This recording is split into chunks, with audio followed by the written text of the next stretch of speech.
When I asked about the grand opening of my son Aaron's boutique dermatology clinic, the one I had personally bankrolled with $900,000 of my hard-earned retirement funds, his wife Melissa let out a soft, condescending sigh. She told me the opening was 6 weeks ago.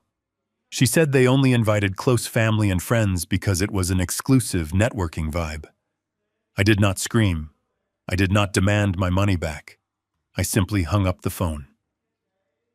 A few days later, she called me in an absolute panic because the medical supplier bills were overdue, and she demanded to know if I had sent the next phase of operating funds. I smiled, staring at the commercial foreclosure documents on my heavy oak desk, and told her I thought she only discussed finances with close family. Before I continue this story, let me know which city you are listening from in the comments below. Hit the like button and subscribe if you have ever had to teach an ungrateful relative a lesson they will never forget. My name is Warren Gallagher. I am 66 years old, and my hands still carry the rough calluses of a man who spent 40 years pulling himself up from the absolute bottom. I built a massive commercial real estate portfolio in the harsh, freezing winters of Chicago, pouring concrete and negotiating ruthless land deals. I did not inherit a single dime from anyone. Everything I own was built on 70-hour work weeks and an iron will. When my beautiful wife passed away 4 years ago, the silence in our large home became completely deafening. I thought I could fill that agonizing void by pouring my life, my resources, and my undivided attention into our only son, Aaron. Aaron is a newly licensed dermatologist. He is a boy who was born on third base but has spent his entire adult life entirely convinced that he hit a triple. I made sure he never had to work a grueling summer job in the sweltering heat. I made sure his expensive medical school tuition was paid entirely in cash, so he would never know the crushing, suffocating weight of student debt. That was my first and greatest mistake. Comfort breeds a very specific type of weakness and a deep, dangerous entitlement. His wife Melissa is the perfect embodiment of that exact weakness. Melissa appointed herself the clinic administrator the very moment I agreed to fund their medical venture. She has the financial literacy of a spoiled child, but possesses a massive ego that demands constant, uninterrupted luxury. Whenever they visited my home for Sunday dinners, she would look at my faded flannel shirts and my worn leather work boots with barely concealed disgust. She treated me not as a grieving father, but as a blue-collar relic who simply happened to be holding the golden keys to their upper-class lifestyle. I tolerated her endless, subtle insults. I ignored the way Aaron would carelessly check his phone while I tried to offer him business advice. I truly believed my ultimate financial sacrifice would secure his professional future and keep our fractured family together. I made the monumental decision to liquidate a prime commercial asset. I sold a massive, lucrative warehouse complex I had owned for 20 years just to hand them a certified cashier check for $900,000. The money was strictly supposed to cover the architectural build-out, the initial marketing campaign, and the outright purchase of state-of-the-art medical lasers. Because I am a businessman, I drafted a comprehensive 80-page limited liability company formation document to structure the capital as a secured senior loan. I placed the massive stack of papers in front of them, but they were so blinded by the zeros on the check, they signed every signature line without reading a single page. They only cared about the deposit clearing my bank account. For 2 long months, they constantly told me the clinic opening was heavily delayed due to minor permit issues and annoying supply chain problems. One Tuesday afternoon, I decided to take a quiet drive to the upscale medical district to personally check on the progress of the construction. I fully expected to see drywall dust, exposed electrical wires, and exhausted contractors rushing to meet a tight deadline. I parked my old reliable truck down the street from the provided address. I walked toward the building, but I did not see a messy construction zone. I saw a sleek, modern glass facade with a glowing silver sign proudly displaying Aaron's full name. In the reserved premium parking spot closest to the private rear entrance sat a brand-new slate-gray Porsche Panamera. The shiny license plate was customized with Melissa's initials. I walked slowly through the heavy glass front doors, and the cold blast of air conditioning carried the distinct scent of expensive eucalyptus diffusers. The spacious waiting room looked exactly like the lobby of a high-end luxury hotel. The massive reception desk was carved from a single solid block of imported Italian marble. There were plush velvet seating areas and a complimentary champagne bar designed to impress their wealthy clients. A young receptionist wearing a tailored designer uniform looked up from her sleek computer monitor and politely asked if I had a scheduled appointment. I asked her exactly how long the clinic had been open to the public. She smiled brightly and proudly informed me that they had been fully operational for 6 weeks. 6 entire weeks. I walked right past her, completely ignoring her sudden protests, and moved down the pristine white hallway toward the private procedure rooms.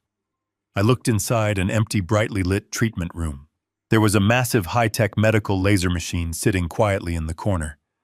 I stepped closer and checked the metal back panel. There was a strict asset tag securely bolted to the plastic casing.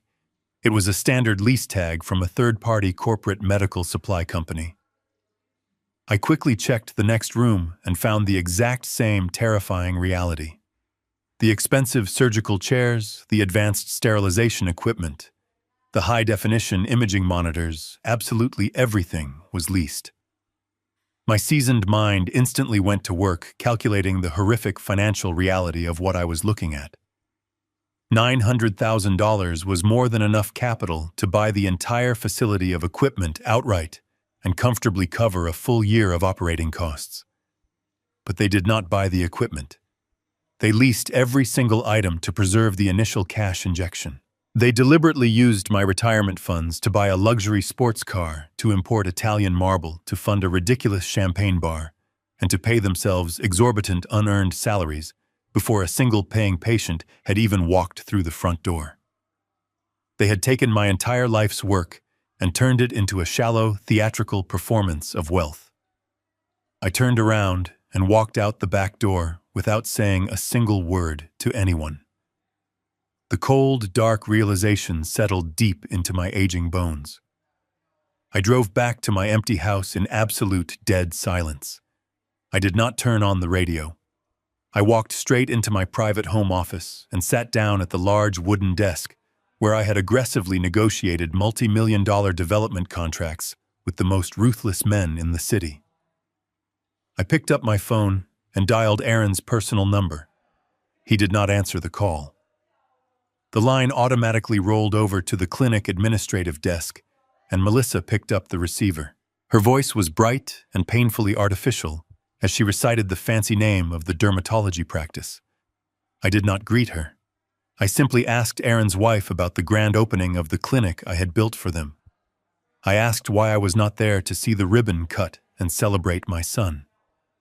I clearly heard the sharp hesitation in her breath before her natural arrogance returned to mask her guilt. She let out that soft, condescending sigh I had come to deeply despise. "Oh, the grand opening was 6 weeks ago, Warren," she said, her tone dripping with a highly practiced false apology. "We only invited close family and friends. You understand, it was an exclusive networking vibe for the local elite." The heavy words hung in the stagnant air of my office.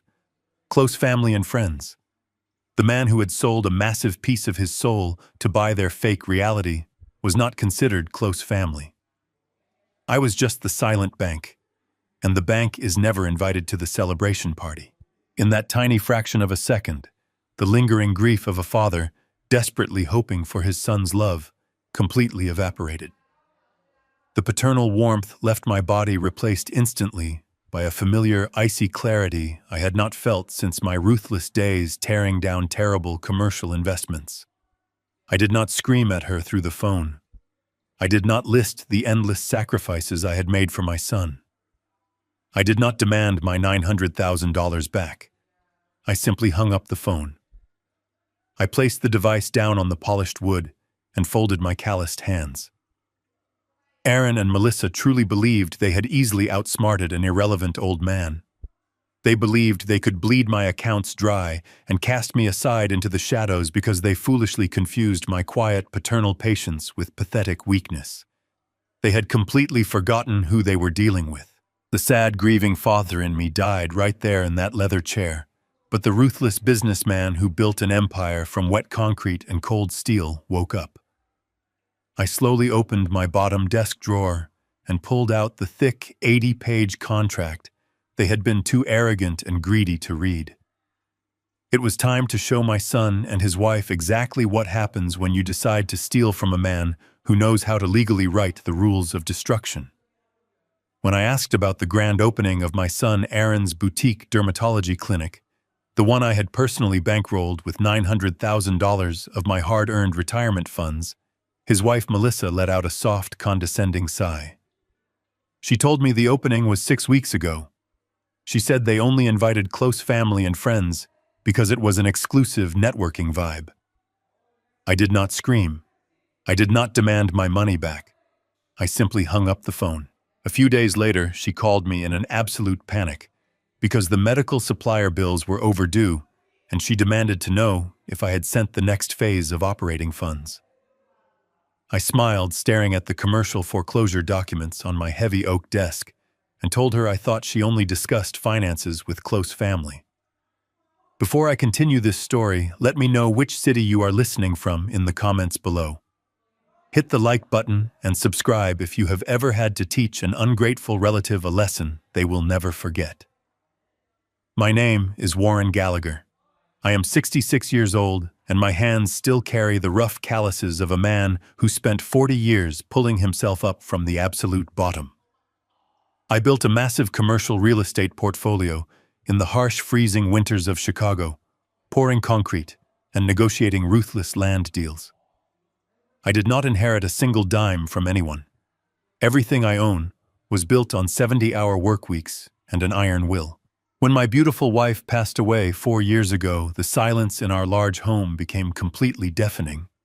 I thought I could fill that agonizing void by pouring my life, my resources, and my undivided attention into our only son, Aaron. Aaron is a newly licensed dermatologist. He is a boy who was born on third base, but has spent his entire adult life entirely convinced that he hit a triple. I made sure he never had to work a grueling summer job in the sweltering heat. I made sure his expensive medical school tuition was paid entirely in cash, so he would never know the crushing, suffocating weight of student debt. That was my first and greatest mistake. Comfort breeds a very specific type of weakness and a deep, dangerous entitlement. His wife, Melissa, is the perfect embodiment of that exact weakness. Melissa appointed herself the clinic administrator the very moment I agreed to fund their medical venture. She has the financial literacy of a spoiled child, but possesses a massive ego that demands constant, uninterrupted luxury. Whenever they visited my home for Sunday dinners, she would look at my faded flannel shirts and my worn leather work boots with barely concealed disgust. She treated me not as a grieving father, but as a blue-collar relic who simply happened to be holding the golden keys to their upper-class lifestyle. I tolerated her endless, subtle insults. I ignored the way Aaron would carelessly check his phone while I tried to offer him business advice. I truly believed my ultimate financial sacrifice would secure his professional future and keep our fractured family together.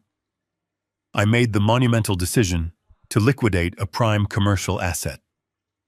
I sold a massive, lucrative warehouse complex I had owned for 20 years just to hand them a certified cashier check for $900,000. The money was strictly supposed to cover the architectural build out, the initial marketing campaign, and the outright purchase of state-of-the-art medical lasers. Because I am a businessman, I drafted a comprehensive 80-page limited liability company formation document to structure the capital as a secured senior loan. I placed the massive stack of papers in front of them, but they were so blinded by the zeros on the check, they signed every signature line without reading a single page. They only cared about the deposit clearing my bank account.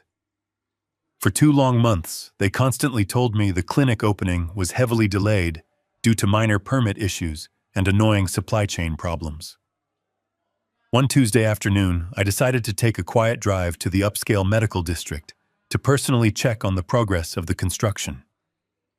I fully expected to see drywall dust, exposed electrical wires, and exhausted contractors rushing to meet a tight deadline. I parked my old reliable truck down the street from the provided address. I walked toward the building, but I did not see a messy construction zone. I saw a sleek, modern glass facade with a glowing silver sign proudly displaying Aaron's full name. In the reserved premium parking spot, closest to the private rear entrance, sat a brand-new slate-gray Porsche Panamera. The shiny license plate was customized with Melissa's initials.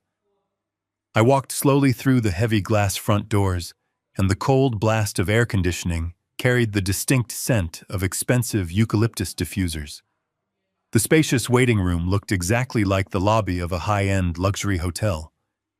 The massive reception desk was carved from a single solid block of imported Italian marble. There were plush velvet seating areas and a complimentary champagne bar designed to impress their wealthy clients. A young receptionist wearing a tailored designer uniform looked up from her sleek computer monitor and politely asked if I had a scheduled appointment. I asked her exactly how long the clinic had been open to the public. She smiled brightly and proudly informed me that they had been fully operational for 6 weeks. 6 entire weeks. I walked right past her, completely ignoring her sudden protests, and moved down the pristine white hallway toward the private procedure rooms. I looked inside an empty, brightly lit treatment room. There was a massive high-tech medical laser machine sitting quietly in the corner. I stepped closer and checked the metal back panel. There was a strict asset tag securely bolted to the plastic casing. It was a standard lease tag from a third-party corporate medical supply company. I quickly checked the next room and found the exact same terrifying reality. The expensive surgical chairs, the advanced sterilization equipment, the high-definition imaging monitors, absolutely everything was leased.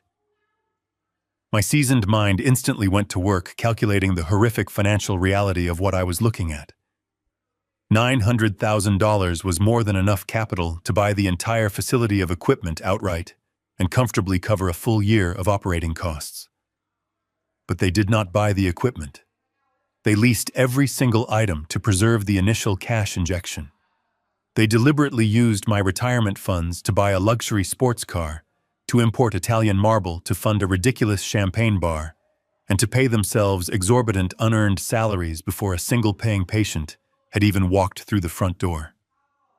They had taken my entire life's work and turned it into a shallow, theatrical performance of wealth. I turned around and walked out the back door without saying a single word to anyone. The cold, dark realization settled deep into my aging bones. I drove back to my empty house in absolute dead silence. I did not turn on the radio. I walked straight into my private home office and sat down at the large wooden desk where I had aggressively negotiated multi-million-dollar development contracts with the most ruthless men in the city. I picked up my phone and dialed Aaron's personal number. He did not answer the call. The line automatically rolled over to the clinic administrative desk, and Melissa picked up the receiver. Her voice was bright and painfully artificial as she recited the fancy name of the dermatology practice. I did not greet her. I simply asked Aaron's wife about the grand opening of the clinic I had built for them. I asked why I was not there to see the ribbon cut and celebrate my son. I clearly heard the sharp hesitation in her breath before her natural arrogance returned to mask her guilt. She let out that soft, condescending sigh I had come to deeply despise. "Oh, the grand opening was 6 weeks ago, Warren," she said, her tone dripping with a highly practiced false apology. "We only invited close family and friends, you understand. It was an exclusive networking vibe for the local elite." The heavy words hung in the stagnant air of my office. Close family and friends. The man who had sold a massive piece of his soul to buy their fake reality was not considered close family. I was just the silent bank, and the bank is never invited to the celebration party. In that tiny fraction of a second, the lingering grief of a father desperately hoping for his son's love, completely evaporated. The paternal warmth left my body, replaced instantly by a familiar, icy clarity I had not felt since my ruthless days tearing down terrible commercial investments.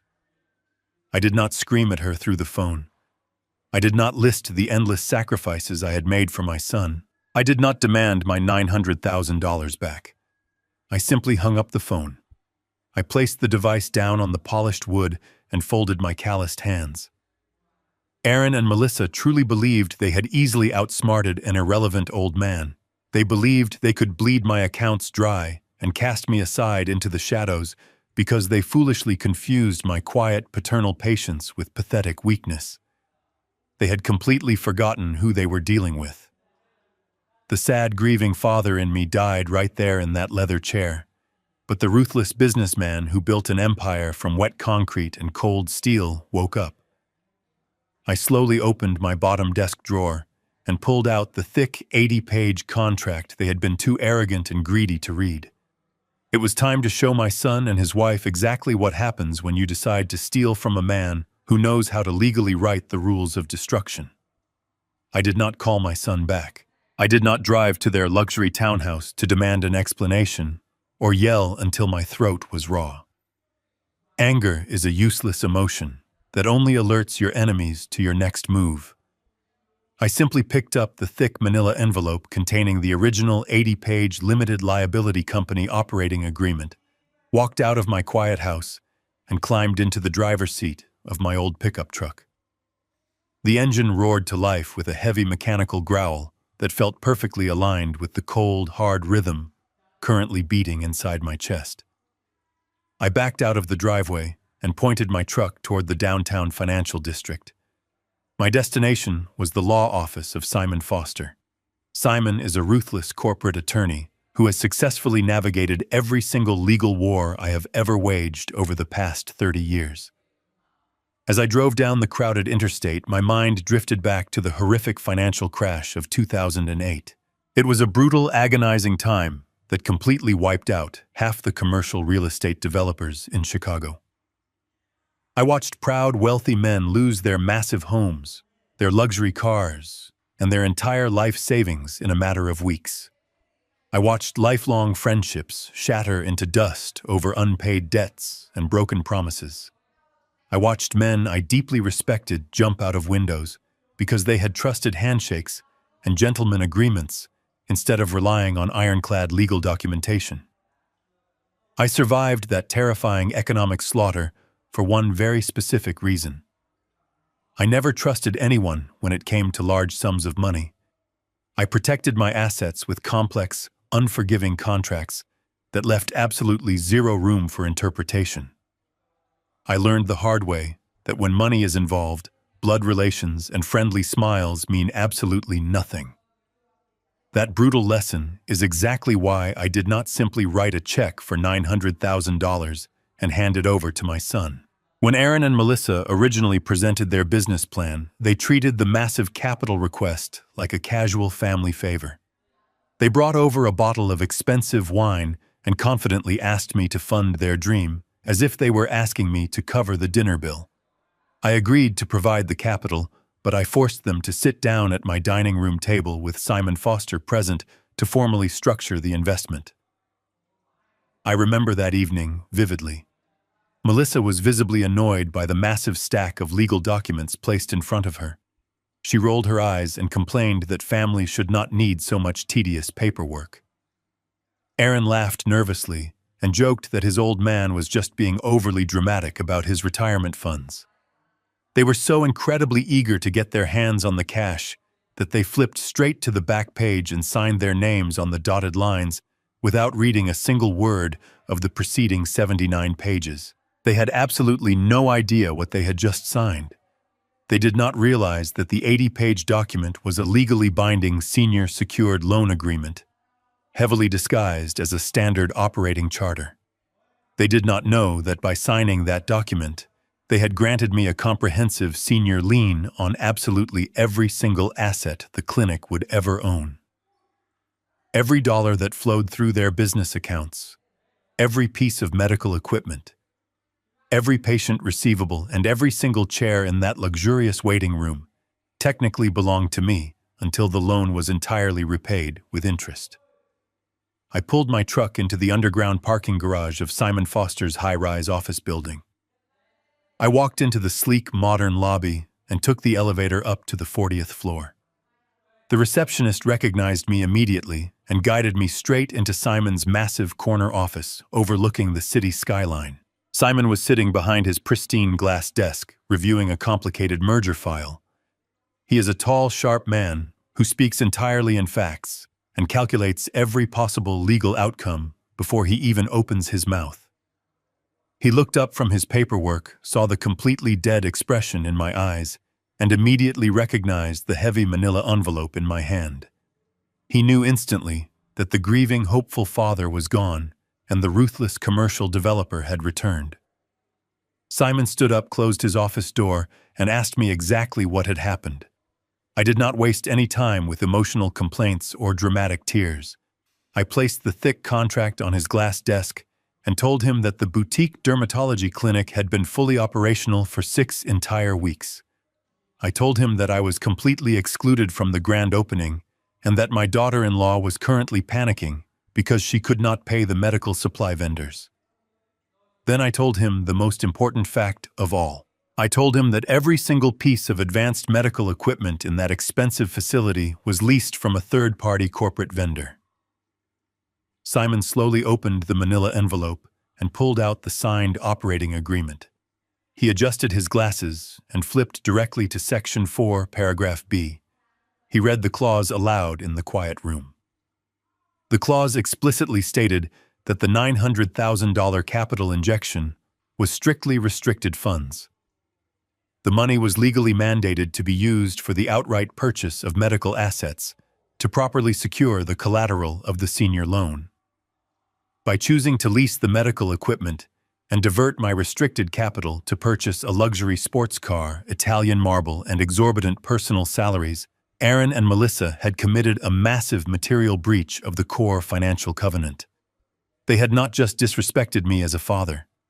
They had legally defrauded a secured creditor. Simon looked up from the contract and asked me how I wanted to proceed. He offered to draft a formal warning letter demanding immediate compliance and a full accounting of the remaining funds. He suggested that we could freeze their operational bank accounts immediately to stop the financial bleeding. I shook my head and completely rejected both of his logical suggestions. Sending a warning letter would give them precious time to hide the remaining money or attempt to secure a fraudulent bridge loan to cover their tracks. Freezing the accounts today would simply alert them to the fact that I knew exactly what they were doing. I did not want to warn them. I wanted to build an inescapable financial cage completely around them while they were still happily distracted by their own toxic arrogance. Silence is the most terrifying weapon you can use against a greedy person, because a greedy person will always interpret your silence as stupid compliance. I instructed Simon to keep his actions completely invisible.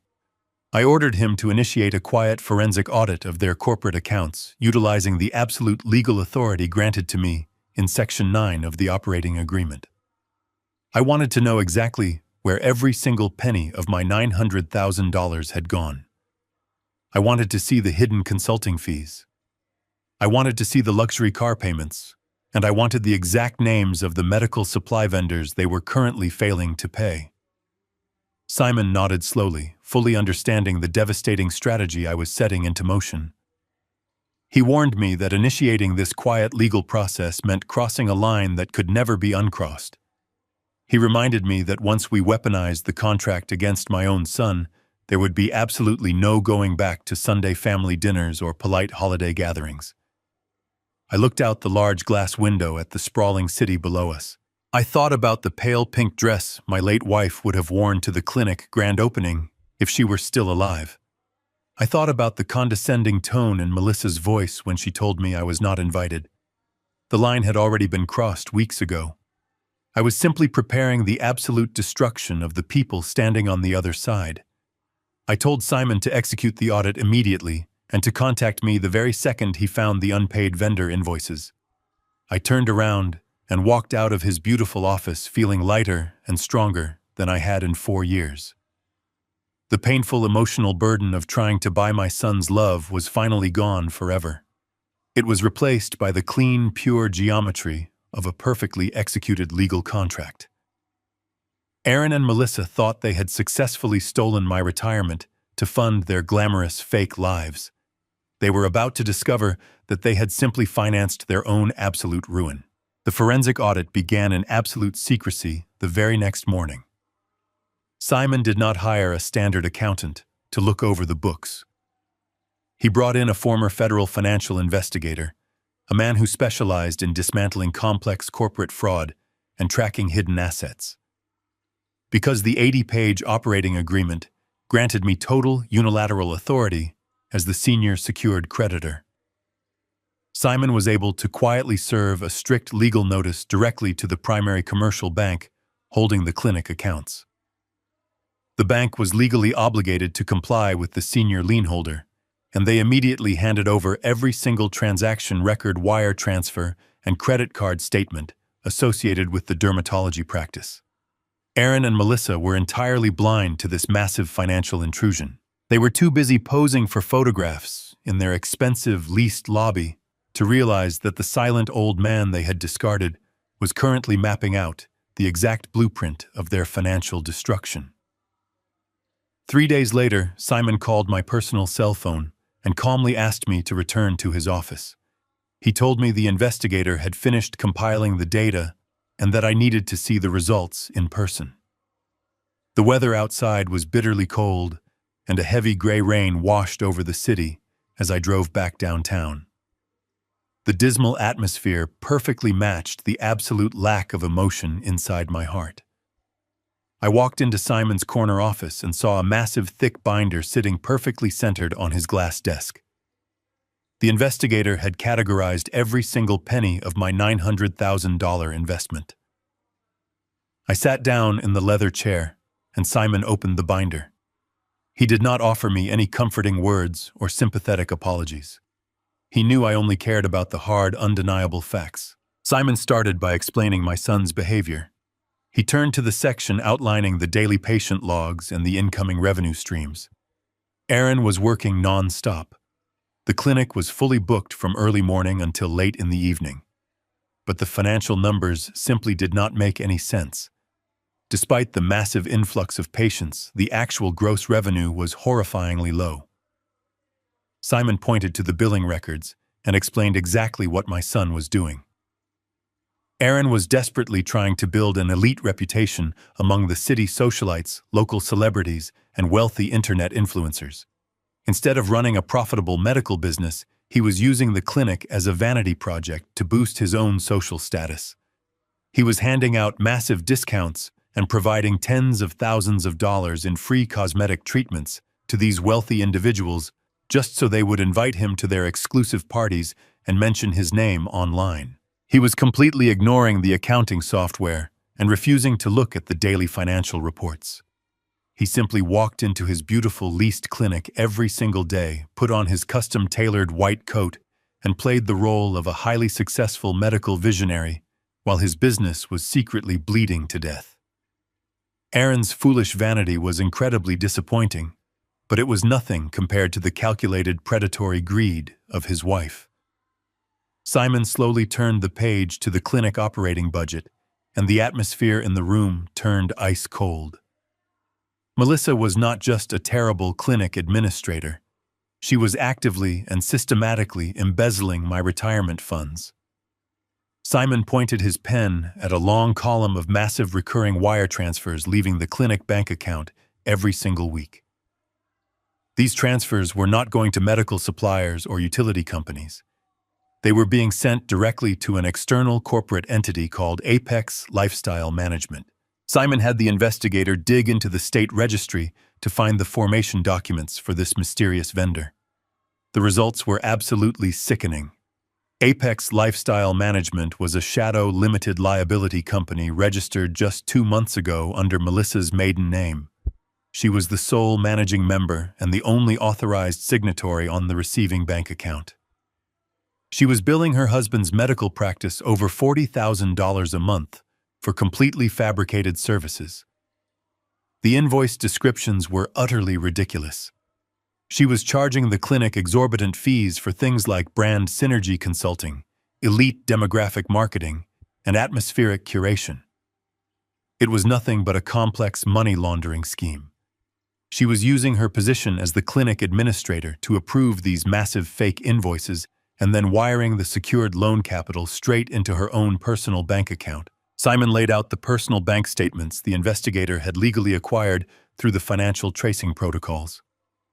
I sat there in total silence and looked at exactly how my daughter-in-law was spending the money I had earned, pouring concrete in the freezing rain. I saw the massive down payment for the slate gray Porsche. I saw weekly transactions for thousands of dollars at high-end designer clothing boutiques. I saw charges for lavish weekend spa retreats and expensive imported jewelry. She was burning through my money with a terrifying, reckless speed, completely convinced that the endless supply of cash would never dry up. She truly believed she had found the perfect victim in her quiet, elderly father-in-law. I looked up from the documents and asked Simon what this meant for the actual operational stability of the clinic. Simon turned to the final tab in the binder and showed me the tragic consequence of Melissa's relentless theft. Because she was aggressively draining the primary operating cash to fund her fake consulting firm and maintain her luxury lifestyle, there was absolutely no money left over to pay the legitimate business expenses. The forensic investigator had flagged over 24 past due notices from the primary medical supply vendors. These were the critical companies that provided the sterile bandages, the surgical syringes, and the expensive proprietary chemicals required to operate the leased medical lasers. Melissa was completely ignoring these vendor invoices to ensure her own fraudulent consulting fees were paid first.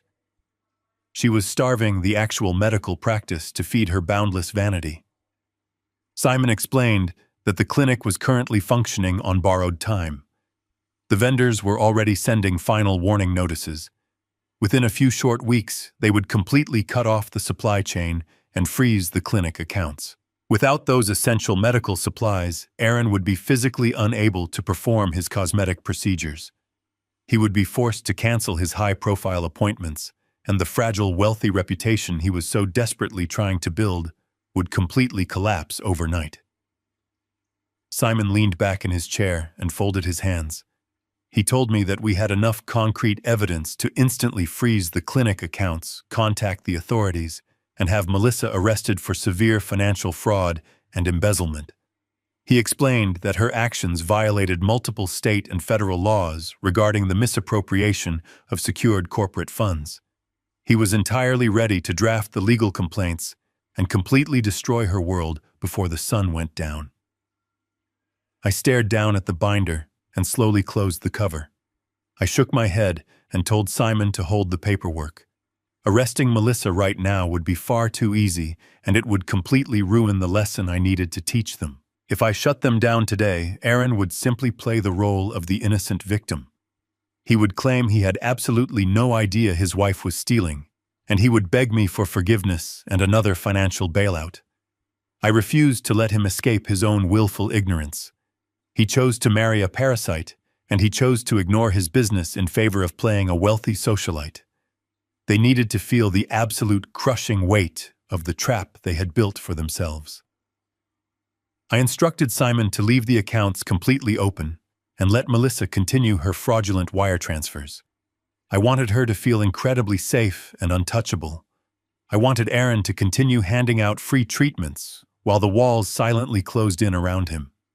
But I also knew I needed to completely control the inevitable fallout when the money finally ran out. I looked at the list of unpaid medical supply vendors, and a new strategy formed in my mind. I told Simon to reach out to the largest medical supply company on that past due list. I told him I wanted to quietly purchase the distressed debt that the clinic currently owed them. Simon smiled a very cold, calculating smile. He instantly understood the sheer brutality of my plan. By secretly purchasing the vendor debt, I would not just be their primary secured investor, I would also become their most critical operational creditor.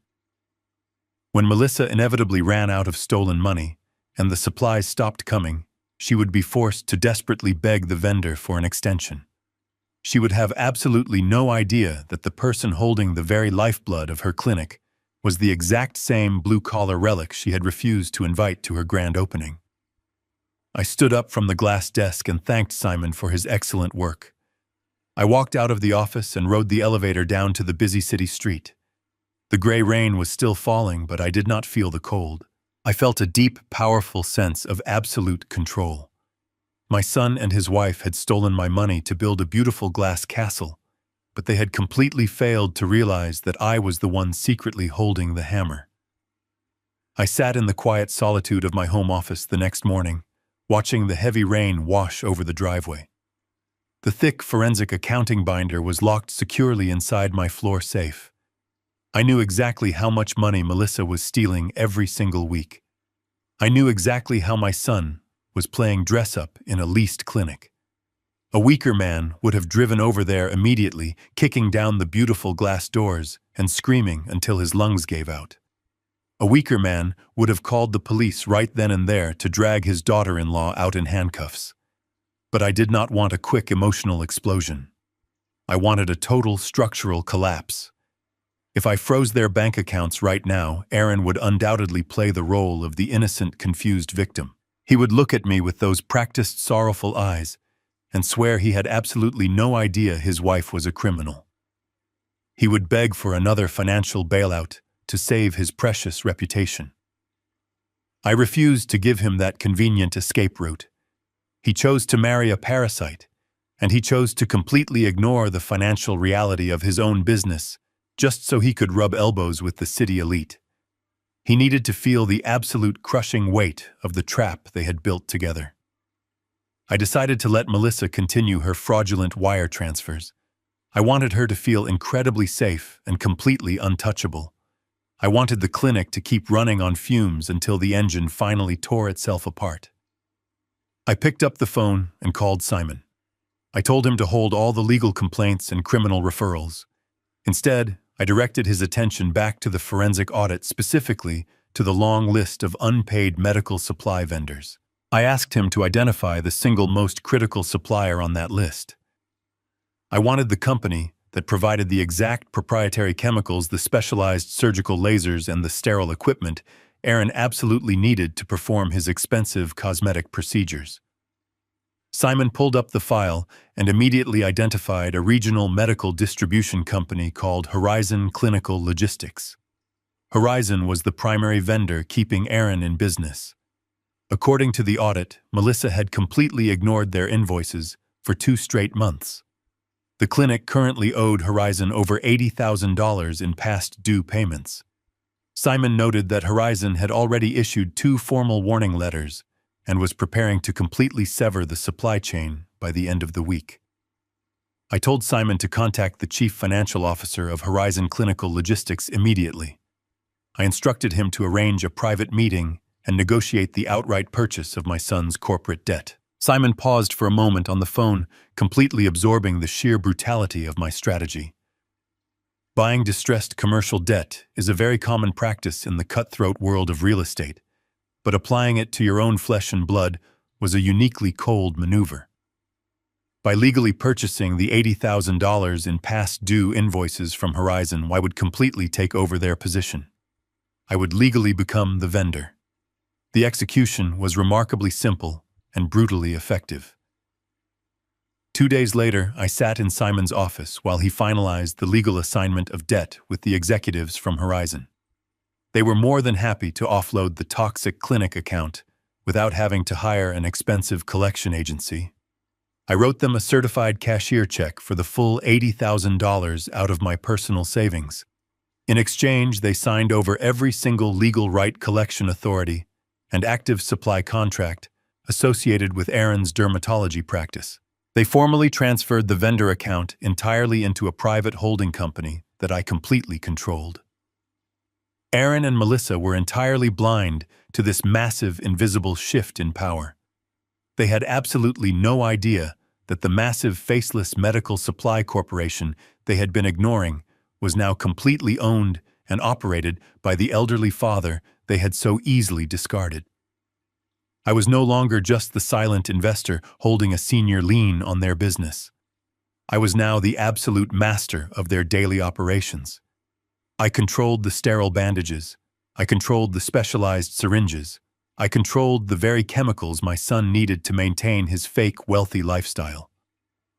Every single time Aaron scheduled a high-profile patient, he was relying on materials that belonged to me. Every single time Melissa walked past the supply closet, she was looking at inventory that I legally owned. I instructed Simon to have Horizon send one final automated notice to the clinic, officially stating that the account had been sold to a private third-party management firm. Melissa would undoubtedly ignore that standard corporate notice just like she ignored all the others. She would simply throw it in the trash and authorize another massive fraudulent wire transfer to her shadow consulting company, completely unaware that she had just signed her own death warrant. The trap was now perfectly set, and the steel jaws were completely hidden under the dirt. All I had to do was sit back and wait for the inevitable moment when the clinic storeroom finally ran out of supplies. I knew exactly what would happen. Melissa would panic. She would realize she could not order any more materials to keep the clinic open without paying the massive past-due balance. She would desperately try to call the new vendor holding her debt, begging for an emergency delivery, just to keep the lights on and the wealthy patients happy. She would have absolutely no idea that the phone ringing on the other end of that desperate call would be sitting right on my heavy oak desk. I leaned back in my chair and watched the rain slowly stop outside my window. The storm was over for me, but it was just beginning for them. Exactly 11 days after I purchased the commercial debt from the medical supply company, my personal cell phone began to vibrate aggressively on the kitchen counter. I was calmly pouring my morning coffee, watching the morning news. I looked down at the glowing screen and saw Melissa's name flashing urgently. The absolute panic I had mathematically calculated was finally arriving right on schedule. I took a slow, deliberate sip of my black coffee before I picked up the receiver. I did not say hello. I simply breathed into the phone and waited for her to speak. Her voice was completely frantic, stripped of the arrogant polish she usually wore like expensive perfume. She did not bother to ask how I was doing or apologize for ignoring me for weeks. She immediately launched into a chaotic story about a massive, catastrophic clerical error at the clinic. She claimed that their primary medical supplier had suddenly and maliciously frozen their purchasing account without any prior warning. She told me that Aaron had 3 wealthy clients scheduled that afternoon for highly specialized laser treatments, and they absolutely did not have the proprietary chemical compounds required to turn the machines on. She explained that one of the clients arriving at 2 o'clock was a massive internet influencer with millions of wealthy followers. If Aaron was forced to turn her away because he did not have the basic supplies to operate his own machines, the influencer would completely destroy his elite reputation online before the sun went down. The fragile fake empire they had built on my stolen money was mere hours away from a highly public, terrifying collapse. I listened to her desperate breathing on the other end of the line. I knew for an absolute fact that the supply company had sent her 3 separate automated warnings before cutting off the supply chain.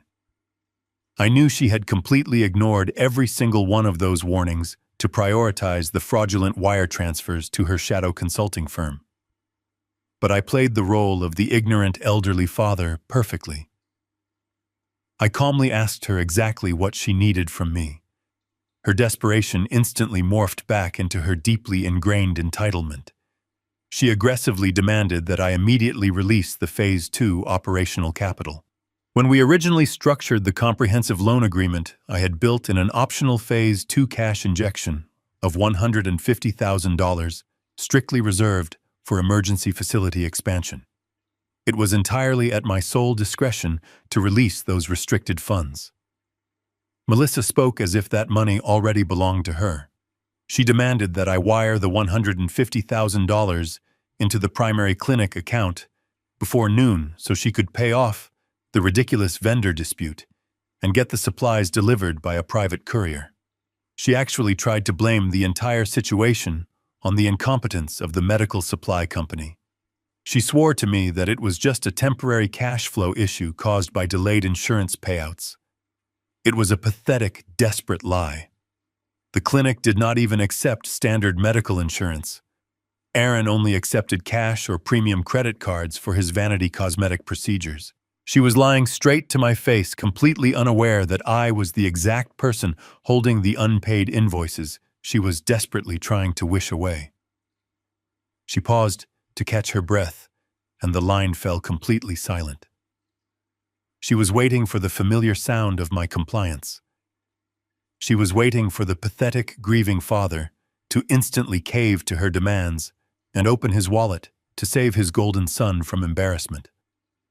I let the silence stretch for 10 agonizing seconds. I wanted her to feel the heavy, crushing weight of that quiet space. I took another slow sip of my coffee.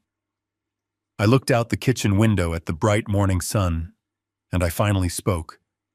My voice was entirely devoid of any anger or emotion. It was the cold, flat tone of a man reading a permanent death sentence. I told her no. There was a sharp gasp on the other end of the line. Melissa stammered, completely shocked by the single word. She aggressively raised her voice, asking me what I meant. She reminded me that Aaron was my only son, and that his entire elite reputation was on the line today. She told me that if he had to cancel on these high-profile socialites, his medical practice would be ruined forever.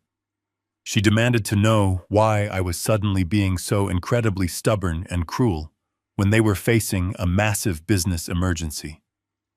I smiled, staring at the commercial foreclosure documents still resting on my heavy oak desk. I leaned into the phone and delivered the exact words she had used to humiliate me just a few weeks prior. I told her that I thought she only discussed finances with close family. The absolute silence that followed was the most beautiful sound I had heard in 4 long years. I could practically hear the gears violently grinding inside her head as she realized her own toxic words were being weaponized directly against her. She tried to backtrack immediately. Her voice dropped into a pathetic, whining apology, claiming that I had completely misunderstood what she meant about the grand opening. She started crying, begging me to please just send the money, and promising that we could sit down and have a nice family dinner this weekend to talk about everything. She was offering me a cheap fake dinner in exchange for $150,000. She was trying to buy her survival with the exact same false affection she had ruthlessly denied me for years. I did not let her finish her pathetic apology. I told her that the Phase 2 funds were permanently canceled due to severe operational mismanagement. I told her that she was the brilliant clinic administrator and she would simply have to figure out how to pay her overdue bills without relying on an irrelevant blue-collar relic. Before she could scream or beg or threaten me, I calmly ended the call. I turned off my cell phone, completely cutting their only lifeline to my bank accounts. The illusion of the endless family financial resource was officially dead. I walked back to my desk and sat down in the heavy leather chair. Melissa and Aaron were now completely isolated. They had no medical supplies, they had no backup capital, and they had absolutely no idea that the monster slowly crushing their business was the very father they had thrown away. The true blind panic was about to begin. I placed my cell phone face down on the heavy oak desk and walked into the kitchen to pour another cup of black coffee. The house was completely silent, but in my mind I could hear the absolute chaos erupting across town at my Sun Luxury Clinic. I did not need a hidden camera to see the disaster unfolding. I had been in the ruthless world of commercial business for 40 years, and I knew exactly how a severely underfunded vanity project collapses when the artificial oxygen is finally cut off. I sat down at my kitchen table, opened my laptop, and waited for the inevitable digital explosion. At exactly 2 o'clock that afternoon, the massive internet influencer arrived at the clinic for her highly publicized cosmetic procedure. I knew all about this appointment because Simon had the forensic investigator quietly monitoring the clinic public booking schedule. This specific influencer had 3 million wealthy followers who hung on her every word. Erin had foolishly promised her a $10,000 proprietary laser treatment completely free of charge in exchange for a live video review from his imported Italian marble waiting room. She walked through those heavy glass doors completely expecting the ultimate elite medical experience. Aaron was waiting for her in his custom-tailored white coat, completely unaware that his wife had severely bankrupted his supply chain. He confidently led the influencer into the pristine white procedure room and offered her a glass of complimentary champagne. He then walked over to the expensive leased medical laser to initiate the prep sequence. That was the exact moment his fake wealthy reality violently shattered. To operate that specific high-tech machine, Aaron absolutely needed a highly specialized cooling chemical compound and a specific set of single-use sterile applicators. Those were the exact proprietary materials provided exclusively by the medical supply company that I now secretly owned. Aaron opened the pristine white supply cabinet, expecting to see rows of fully stocked boxes. He found absolutely nothing but empty shelves and a few stray cotton swabs. I can only imagine the cold, sickening drop in his stomach as he frantically searched the other treatment rooms, completely abandoning his wealthy patient in the chair. He quickly realized that the clinic was completely empty of all essential operating materials. The business was totally paralyzed. He was a general standing on a beautiful battlefield without a single bullet in his weapon. He had no choice but to walk back into the procedure room, look at the famous influencer, and perform the most humiliating action of his entire arrogant life. He had to cancel the procedure. He could not tell her the truth. He could not admit that his clinic was completely broke and his wife was ignoring the vendor bills to buy designer shoes. He stumbled through a pathetic fabricated excuse about a sudden mechanical failure with the laser machine and promised to reschedule her with a massive discount. The wealthy influencer did not accept his pathetic apology. She had completely rearranged her busy schedule for this highly promoted treatment, and she viewed his sudden cancellation as a massive personal insult. She did not yell or scream. She simply picked up her designer handbag, walked out into the beautiful lobby, and immediately pulled out her cell phone. She hit the record button and broadcasted her absolute disgust to her 3 million followers. Sitting in my quiet kitchen, I watched the live video appear on my laptop screen. I watched this young, angry woman completely dismantle my son's elite reputation in less than 60 seconds. She called his clinic a disorganized joke. She warned her wealthy followers to avoid Aaron at all costs, claiming he was highly unprofessional and completely incapable of delivering on his promises. The video was shared thousands of times before she even reached her car in the parking lot. The wealthy socialites and local celebrities Aaron had spent months desperately trying to impress were suddenly watching his professional credibility burn to the absolute ground. While the digital firestorm raged online, a very real physical confrontation was exploding inside the clinic. I knew this because Simon was receiving live updates from the banking alerts we had set up. According to the internal timestamps, Aaron stormed directly into the administrative office and aggressively confronted his wife. He demanded to know exactly why the supply cabinets were completely empty and why he had just been forced to humiliate himself in front of the most important client in the city. Melissa was completely cornered. She could not admit that she had been embezzling the operational funds to pay her shadow consulting company. She could not admit that I had completely cut them off and refused to release the Phase 2 capital. Her massive ego simply would not allow her to accept responsibility for the terrifying collapse. So she did what all cornered parasites do. She lied right to his face. She blamed the entire catastrophe on a massive banking error. She swore up and down that the money was perfectly safe and that the medical supply company was just being completely unreasonable over a delayed wire transfer. Aaron was far too panicked about his ruined internet reputation to demand the actual financial ledgers. He desperately wanted to believe her lies because the alternative reality was simply too horrifying for his fragile ego to accept. He ordered her to fix the banking issue immediately and rushed back out to the lobby to desperately attempt damage control on his social media accounts. Melissa was left entirely alone in her beautiful office, completely suffocating in her own toxic web of lies. She knew the medical supply company was never going to send another shipment until the $80,000 past due balance was paid in full. She knew she could not extract another single dime from my bank accounts. The stolen money she had routed to her personal accounts was already completely gone spent on luxury cars and expensive vacations. She was staring down the barrel of total financial ruin, and she had less than 24 hours to find a massive pile of cash before Aaron finally realized she was a criminal. Desperation breeds severe stupidity. Melissa realized she could not go to a traditional commercial bank for a standard business loan. Traditional banks required weeks of tedious paperwork, comprehensive background checks, and a deep forensic review of the corporate tax returns. If a real bank looked at the clinic books, they would instantly spot her massive fraudulent wire transfers. She needed a massive amount of cash immediately, and she needed a lender who did not ask any difficult questions. She turned to the dark, predatory underbelly of commercial finance. She contacted a notoriously aggressive alternative lending group located on the other side of the city. These predatory lenders specialize in high-risk emergency bridge loans.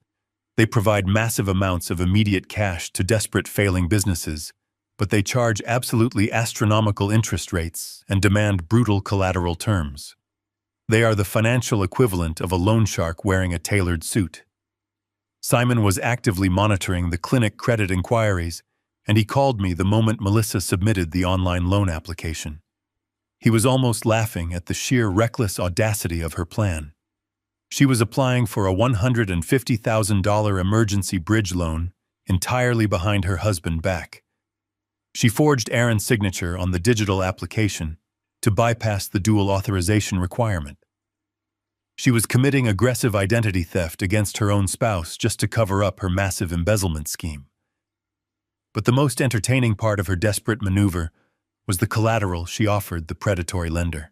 To secure the $150,000 loan, the alternative lending group demanded a strict physical guarantee.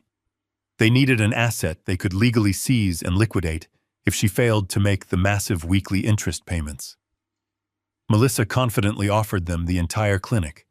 She listed the expensive imported Italian marble reception desk, the plush velvet waiting room furniture, and every single piece of advanced medical equipment in the procedure rooms as unencumbered corporate collateral. She truly believed that because she was the clinic administrator, she possessed the absolute legal authority to pledge those assets to a third-party lender. She was completely oblivious to the horrific legal trap she was blindly walking into. She had completely forgotten about the thick 80-page operating agreement she and Aaron had foolishly signed at my dining room table months ago. She did not realize that the expensive medical equipment she was offering as collateral was actually leased from the vendor company that I now completely owned. You cannot legally pledge leased equipment as collateral for a private loan. It is a massive federal crime. More importantly, she had absolutely no idea that I held a registered senior secured lien on every single asset inside that building. Every dollar, every chair, and every computer monitor legally belonged to me until my original $900,000 investment was completely repaid. Melissa submitted the fraudulent loan application, feeling a massive wave of false relief. She truly believed she had just outsmarted the system. She thought the predatory bridge loan would instantly deposit the cash into the clinic account, allowing her to pay off the medical vendor restock, the supply closets, and completely hide her embezzlement from Aaron before he ever discovered the truth. She thought she had successfully survived the catastrophe. I sat in my kitchen listening to Simon explain the details of her loan application over the phone. I did not feel an ounce of pity for the absolute nightmare she was about to experience. I told Simon to let the predatory lender process her application. I wanted her to feel the absolute thrill of victory right before I completely shattered her world. The guillotine was perfectly raised, and she had just willingly placed her own head squarely on the chopping block. The sun began to set over the city, casting long, dark shadows across my driveway. I was sitting in my quiet living room when Simon called my cell phone. He sounded incredibly satisfied, and his voice carried the sharp, precise tone of a man who had just watched a complex legal strategy execute flawlessly. He told me that the steel trap we built had officially snapped shut. He explained that in the ruthless world of high-risk commercial finance, alternative lenders move with terrifying speed and absolute precision. When Melissa desperately submitted her fraudulent application for the $150,000 emergency bridge loan, she completely underestimated the aggressive due diligence of the people she was trying to manipulate. Predatory lenders do not care about your expensive clothes or your elite social status. They do not care about your fake internet reputation. They only care about cold, hard, registered collateral. Before they wire a single dollar into a business account, they run a comprehensive universal commercial code search on the borrowing entity. They instantly check the state financial registry to see exactly who owns the assets of the company. Simon told me that the lead underwriter for the alternative lending group had actually called his law firm less than an hour ago. The underwriter called because Simon was legally listed as the registered legal agent for the senior lien holder on Aaron's dermatology practice. The underwriter wanted to know if my private holding company would be willing to formally subordinate our massive lien to allow Melissa to secure her new emergency loan. Simon obviously told the underwriter absolutely not. He refused to subordinate our position by a single inch. But Simon did not stop there. He politely informed the underwriter that the expensive medical laser equipment Melissa explicitly offered as physical collateral on her loan application was actually leased property. He explained that the clinic did not own a single piece of the surgical machinery she was trying to pledge. The underwriter was absolutely furious.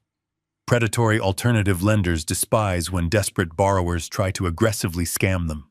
Attempting to secure a massive commercial loan by pledging leased property that you do not legally own is a severe form of federal wire fraud. The underwriter immediately hung up the phone with Simon and called Melissa directly. Simon had a close professional contact at the lending firm who relayed the exact brutal details of that devastating phone call. I sat in my comfortable living chair and listened as Simon painted the beautiful picture of my daughter-in-law completely unraveling inside her pristine fake office. Melissa was sitting at her imported Italian marble desk, nervously checking her email every 5 seconds. She was desperately waiting for the final loan approval document so she could instantly wire the money to the medical supply company and hide her massive embezzlement from her husband. When her phone rang, she snatched it up immediately, completely expecting the lender to politely tell her that the $150,000 had been successfully deposited. Instead, she was greeted by the cold, aggressive voice of the senior loan underwriter. The underwriter did not bother with professional pleasantries. He aggressively asked her exactly who she thought she was dealing with. Melissa was instantly confused, and her natural arrogance flared up. She defensively told the underwriter that she was the primary administrator of a highly successful elite medical practice, and she demanded to know why the funds had not been released yet. The underwriter laughed a harsh, bitter laugh. He told her that her loan application was officially denied and permanently flagged in their commercial system for severe suspected fraud. Melissa gasped and demanded an immediate explanation. She started yelling about her pristine credit score and the massive daily revenue of the clinic. The underwriter quickly cut her off and delivered the ultimate killing blow. He told her that her credit score was completely irrelevant because she did not actually own a single valuable asset inside her entire building. He explained that his legal team had just pulled the state commercial registry files. He told her that there was a massive senior secured lien currently active on absolutely every single asset associated with the medical practice. Melissa was completely ignorant regarding complex commercial finance. She angrily asked him what a senior lien meant. She truly believed that because her name was on the building lease, she possessed total ownership of the business. The underwriter was more than happy to educate her. He read the exact legal terms of the 80-page operating agreement she had foolishly signed at my dining room table months ago. He told her that the senior lien meant a primary investor held absolute total ownership over everything the clinic possessed until a $900,000 debt was completely repaid with interest. He aggressively listed the exact assets covered under the ironclad contract. He told her the lien completely covered the expensive Italian marble desk she was currently sitting behind. It covered the plush velvet furniture in her beautiful waiting room. It covered every single computer monitor and every piece of office technology. He kept reading down the comprehensive legal list, and the reality of her nightmare grew darker with every single word. The lien covered the entire intellectual property of the business. That meant the actual registered name of the dermatology clinic did not belong to her. The massive digital database containing the names, phone numbers, and private emails of every single wealthy socialite Erin had ever treated did not belong to her. Even the future projected receivables, meaning every single dollar any patient ever paid them for a procedure, was legally pledged to the senior lien holder. Then the underwriter addressed the medical equipment. He aggressively scolded her for attempting to pledge the high-tech surgical lasers as loan collateral. He told her his legal team had already spoken with the primary vendor holding the equipment lease. He informed her that pledging leased corporate assets was a massive federal crime, and he was legally obligated to report her fraudulent loan application to the National Commercial Fraud Registry. He told her that no reputable or alternative bank in the country would ever lend her a single dime again. Melissa was completely paralyzed. The heavy phone trembled in her manicured hand. Her entire arrogant reality was violently crashing down around her. She had spent months treating me like a pathetic, irrelevant old fool. She had mocked my worn clothes and laughed at my quiet demeanor. She truly believed she had easily stolen my entire life savings to build her luxurious empire. Now a stranger on the phone was aggressively explaining that she was nothing but a temporary, uninvited guest sitting inside a financial fortress that I had masterfully built around her. Her voice dropped to a terrified whisper. She asked the underwriter exactly who held this massive senior lien. She asked who legally owned the medical supply company that held the laser leases. She was desperately praying that it was some massive faceless banking conglomerate she could somehow beg or negotiate with. The underwriter clearly read the registered name off the state document. He told her the senior lien holder and the absolute owner of her entire operation was a private commercial holding company entirely controlled by a man named Warren Gallagher. The underwriter hung up the phone, leaving Melissa completely alone in the deafening silence of her beautiful office. Simon told me that according to the receptionist who later gossiped about the event, Melissa actually dropped the phone onto the floor and physically collapsed into her chair. She looked around the pristine, luxurious room and suddenly realized the absolute terrifying truth. Every single thing she looked at belonged to me. The walls belonged to me. The art belonged to me. The expensive eucalyptus diffusers belonged to me. Even the sterile bandages and the specialized chemical compounds she needed to run the business belonged entirely to me. She had absolutely nothing. The massive shadow consulting company she had created to embezzle my money was completely useless because there was no more money left to steal. The luxury sports car sitting in the reserved parking spot was completely irrelevant because she could not afford the massive monthly payments without her fraudulent salary. She was completely trapped inside a beautiful glass cage, and I was the one holding the only key. She realized that every single arrogant decision she had made over the past 6 months had simply tightened the noose around her own neck. When she refused to invite me to the grand opening, she sealed her fate. When she called me demanding the Phase 2 operating capital while treating me like an automated teller machine, she guaranteed her own destruction. She finally understood that my quiet patience was not weakness. It was the calculated silence of a seasoned predator perfectly measuring the distance before the final lethal strike. She could not call me to beg for forgiveness, because she knew I had already cut her off entirely. She could not fix the massive supply chain issue because the vendor she owed $80,000 to was actually me. She had nowhere left to run and nobody left to manipulate.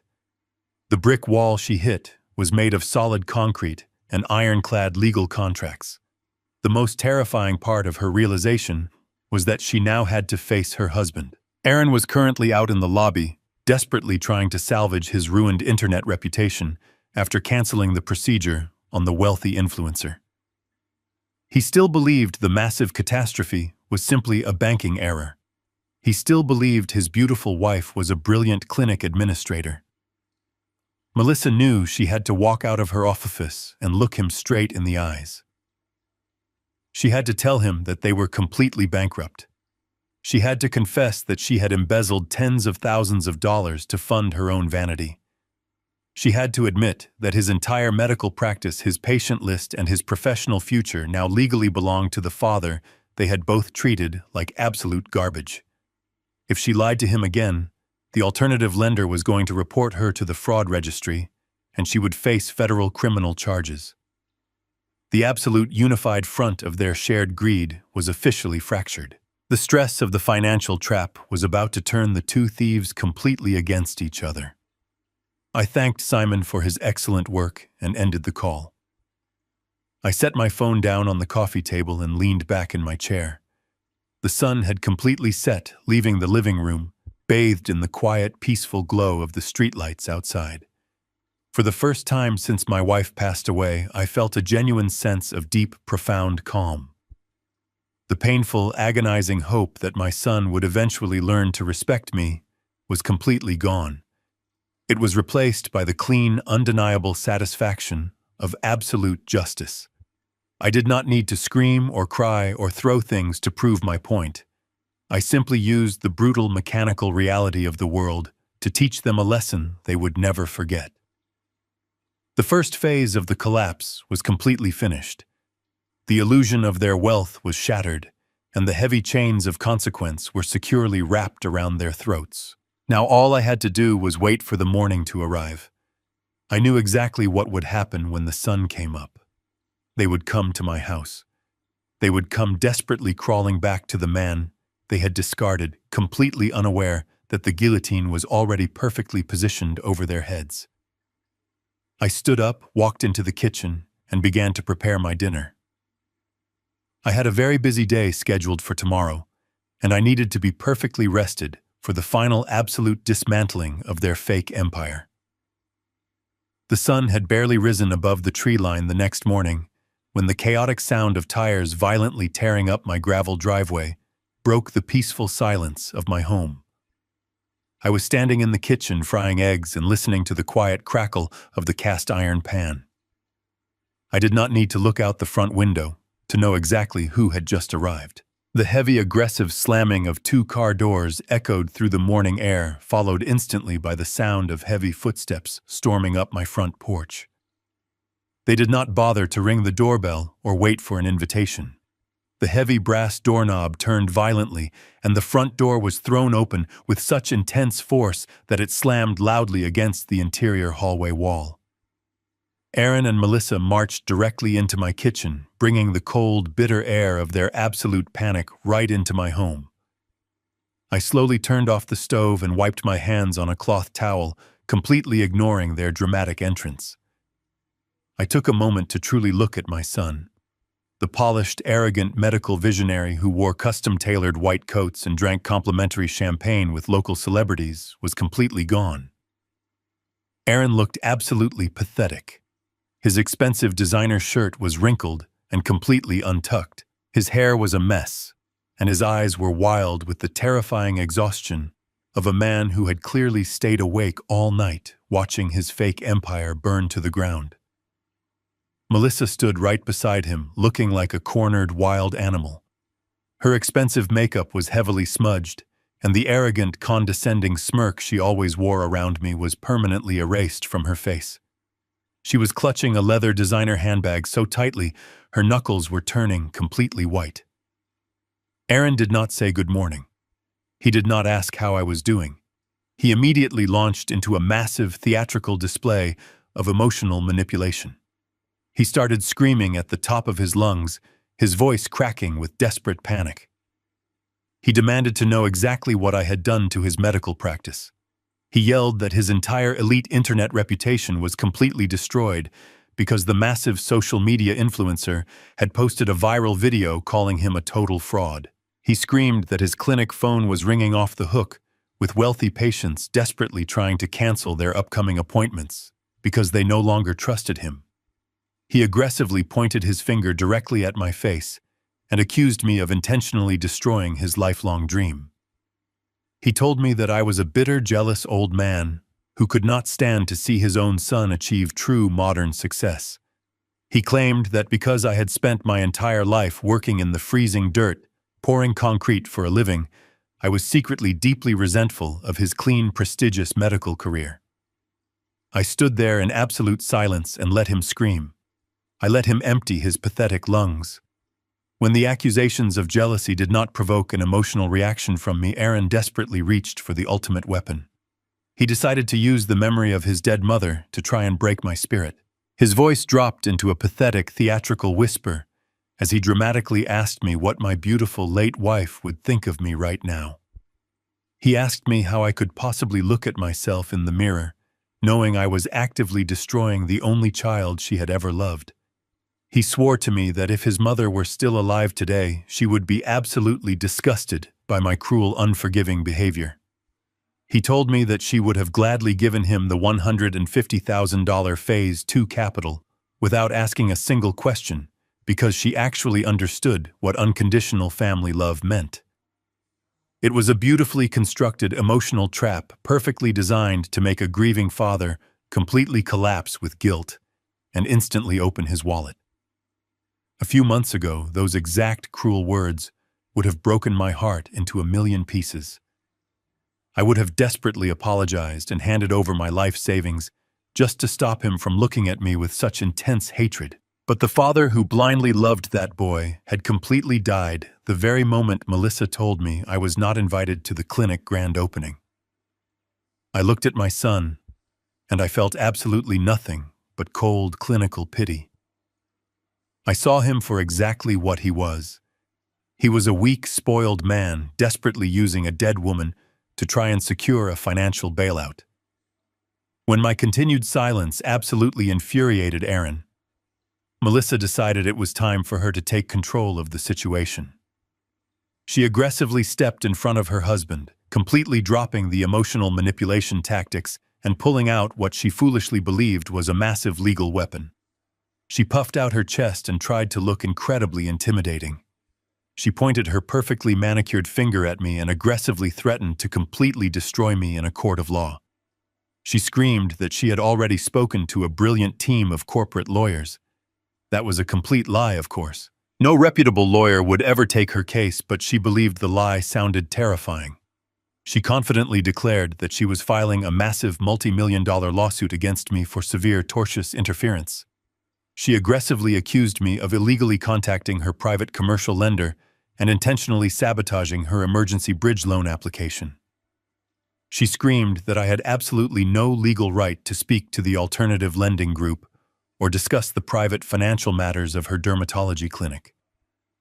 She claimed my actions were a highly illegal breach of corporate privacy and a direct malicious attack on her livelihood.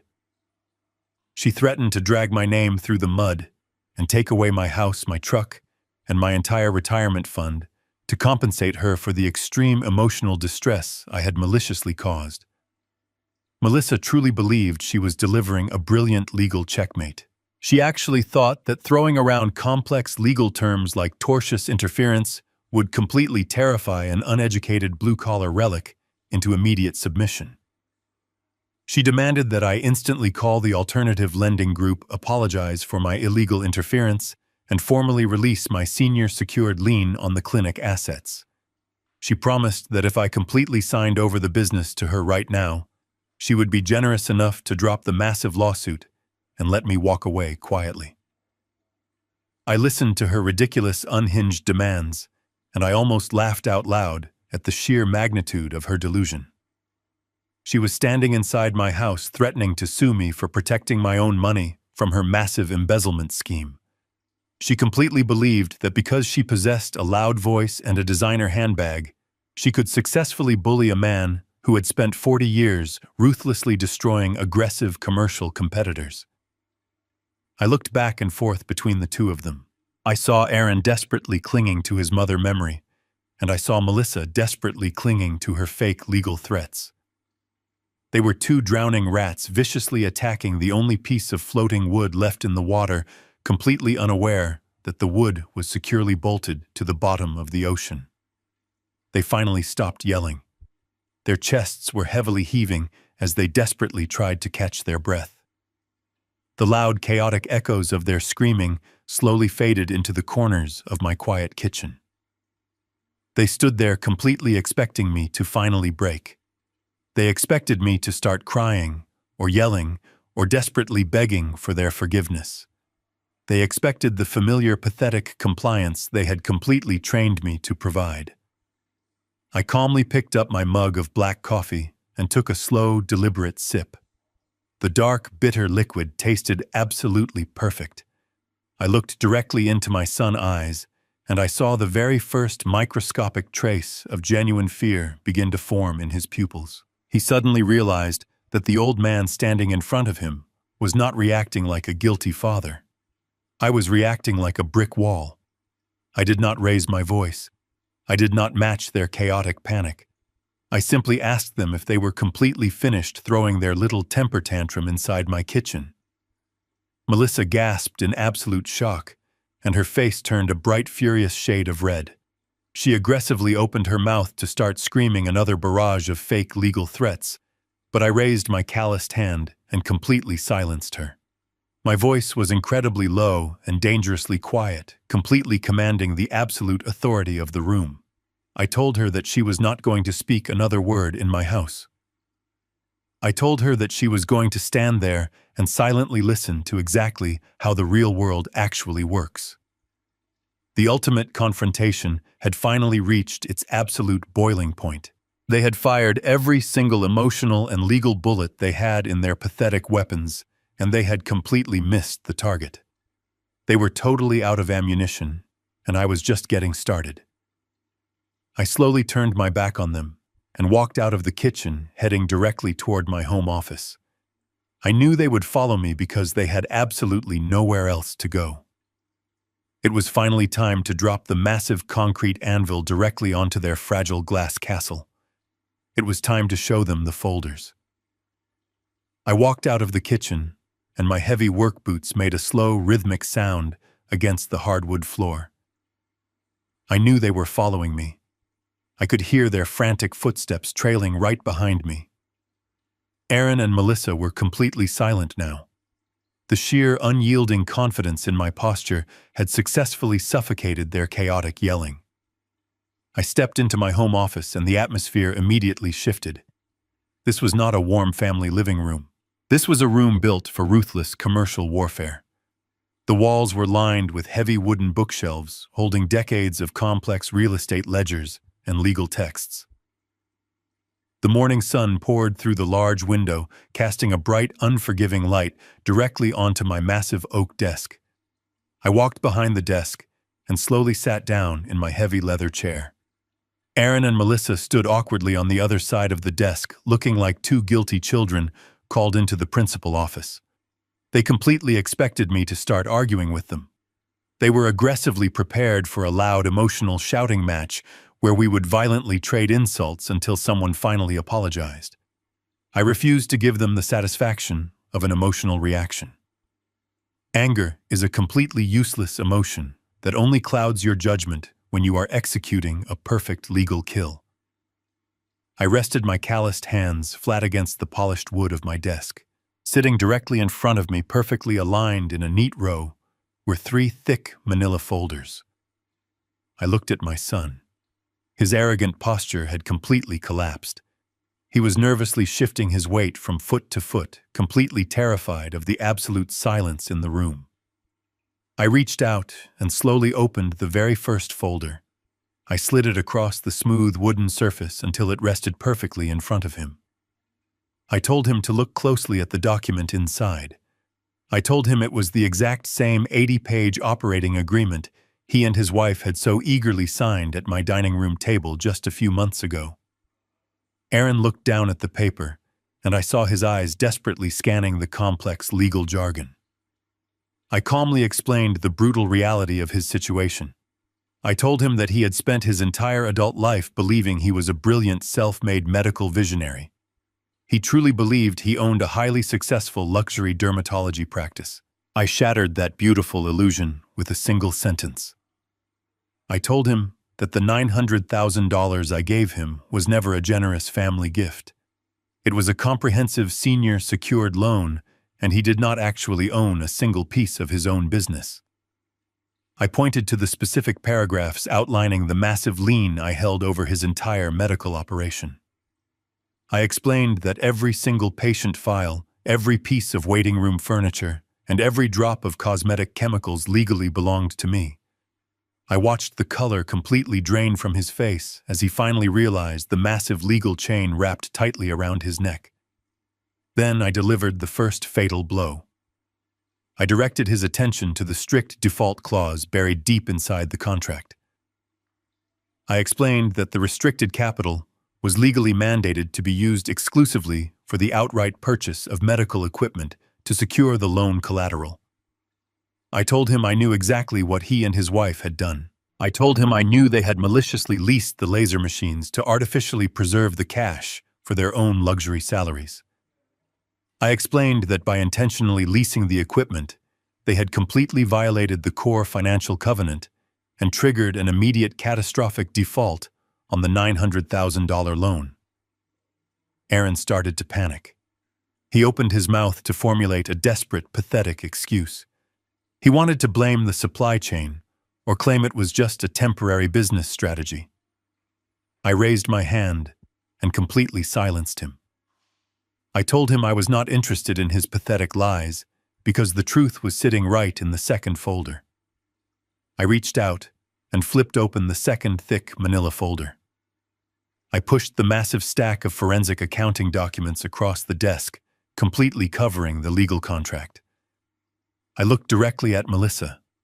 She was staring at the accounting papers, and her entire body began to tremble uncontrollably.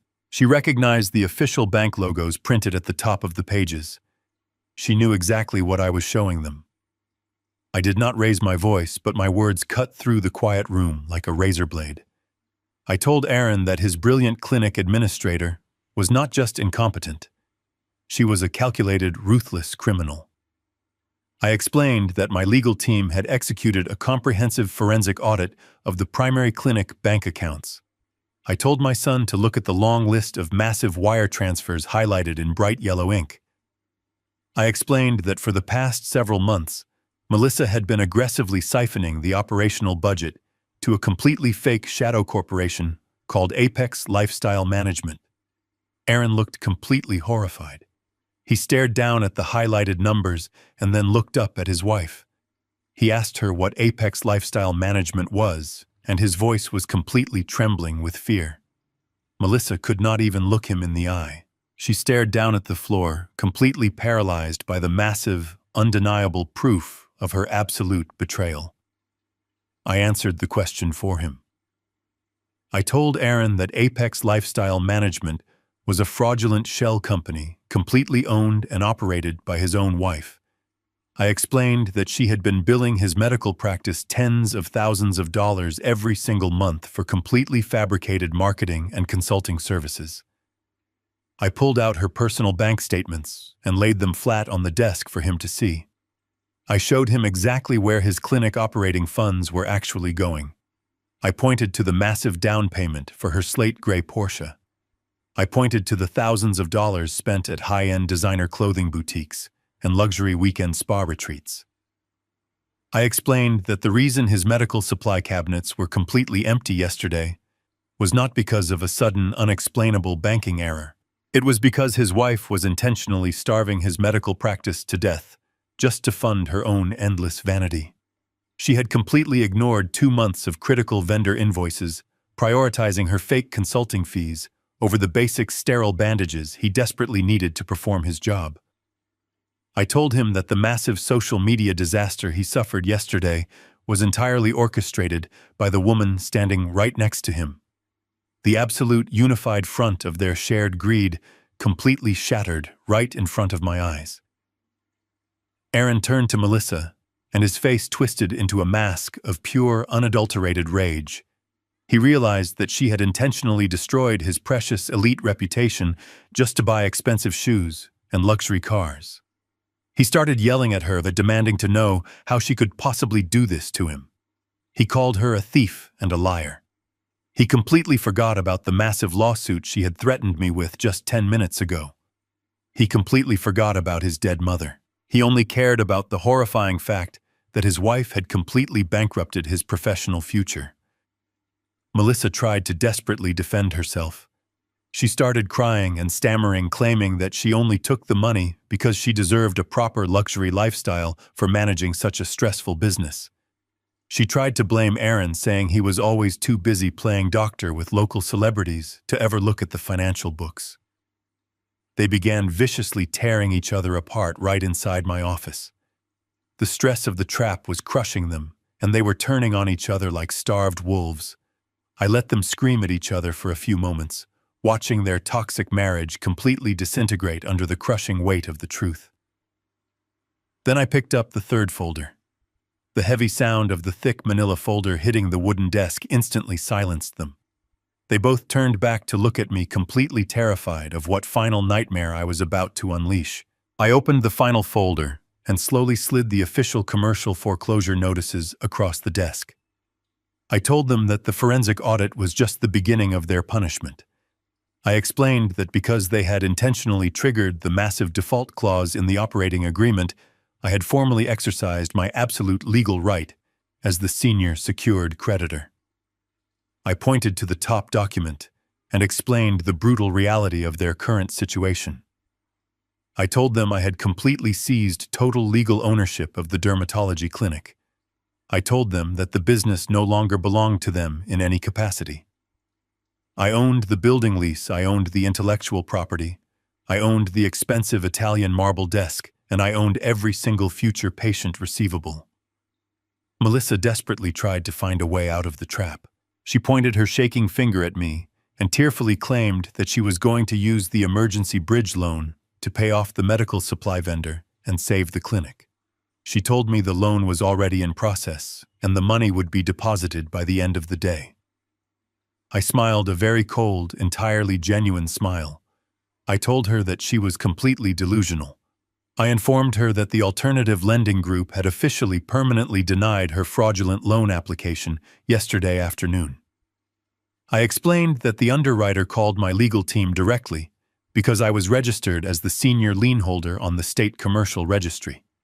I told her I personally instructed my lawyer to inform the bank that she was attempting to illegally pledge leased medical equipment as commercial collateral.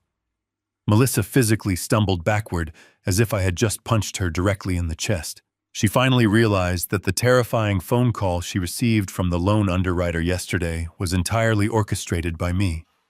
She realized I had completely isolated them from every single financial resource in the entire city. Aaron looked completely defeated. His shoulders were slumped, and the arrogant fire was completely gone from his eyes. He asked me in a tiny, pathetic whisper what was going to happen next. He asked me how he was supposed to perform his scheduled cosmetic procedures today without any medical supplies or access to the clinic bank accounts. I looked at my son and delivered the final absolute consequence of his incredible arrogance. I told him that he was not going to perform any procedures today. I told him that he was never going to step foot inside that beautiful luxury clinic ever again. I explained that while they were busy driving over here to scream at me in my kitchen, my private legal team was currently standing at the clinic with local law enforcement officers. The locks on the heavy glass doors were being completely changed. A formal legal notice of commercial foreclosure was being taped directly to the front window for every single wealthy patient and local celebrity to see. I told them the game was completely over. The fake glamorous life they had built using my stolen retirement funds was officially permanently terminated. I told them they had exactly 10 minutes to pack their personal belongings and get out of my house before I called the police and had them formally arrested for trespassing and federal commercial fraud. I closed the 3 empty folders and completely ignored their desperate sobbing. The absolute dismantling was finished. I watched the heavy reality of the commercial foreclosure notices completely crush the last remaining ounce of their defiance. The beautiful glass castle they had built with my money was gone. The fake empire was completely dead. But the absolute worst part of their nightmare was not the loss of the luxury clinic. The worst part was the second folder sitting open on my desk. The comprehensive forensic accounting documents were the undeniable proof of federal wire fraud and severe embezzlement. Melissa stared at those bank statements with wide, terrified eyes. She knew exactly what happens to people who steal secured corporate funds and forge legal documents to secure predatory loans. She was looking at a massive federal prison sentence. In that terrifying moment of absolute self-preservation, the shallow vows of her marriage completely evaporated into thin air. She did not turn to her husband for comfort or support. She turned on him like a cornered snake, completely desperate to survive.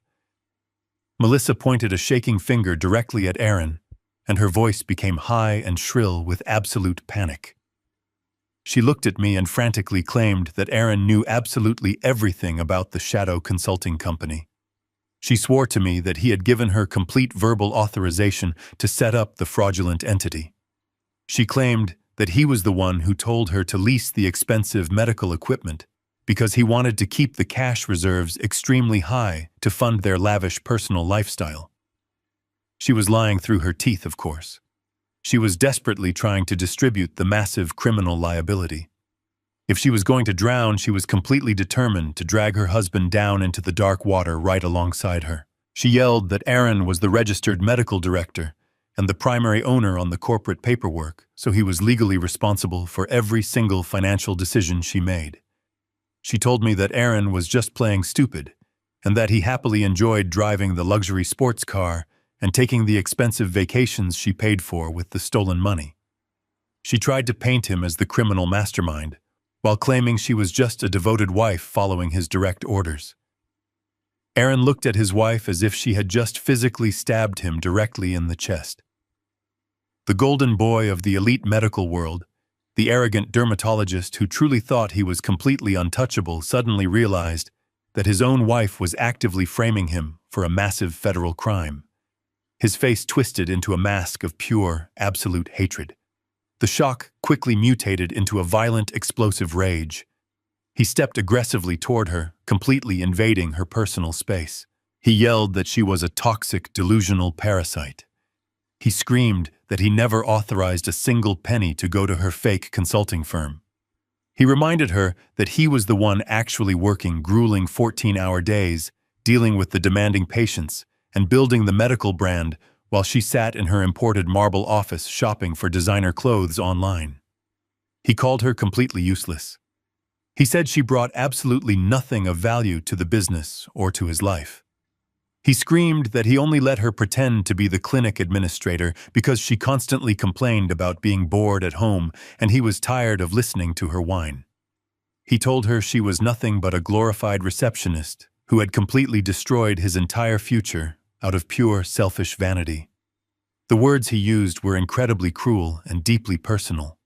The thin, polished veneer of their upper-class marriage was entirely stripped away, leaving only the ugly, rotting foundation of mutual opportunism. They did not actually love each other. They only loved the money and the elite social status that the money provided. Now that the money was completely gone, the status was permanently destroyed, and the police were actively changing the locks on their building, there was absolutely nothing left to hold them together. Melissa aggressively pushed him away and screamed right back in his face. She completely dropped the innocent wife act and viciously mocked his elite medical reputation. She told him he was a pathetic fake doctor who only cared about getting invited to wealthy parties and taking pictures with social media influencers. She laughed a harsh, hysterical laugh and told him that none of those wealthy socialites actually respected him at all. She said they only used him for free cosmetic laser treatments and constantly laughed at him behind his back. She screamed that he was a weak, spineless man who had to run to his elderly father for capital because he was too incompetent to secure a real commercial loan on his own merits. Aaron raised his hands and grabbed his own hair in absolute frustration. He looked like a man who was completely losing his mind. He yelled that he was going to hire his own aggressive criminal defense attorney the very second he left my house.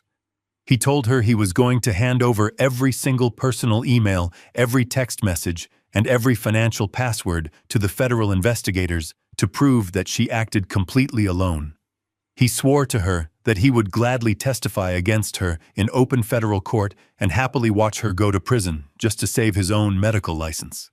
She laughed right in his face and told him he was incredibly stupid for thinking he could escape the damage. She reminded him that the predatory loan application she submitted yesterday, the one that was permanently flagged for severe commercial fraud, contained his forged digital signature.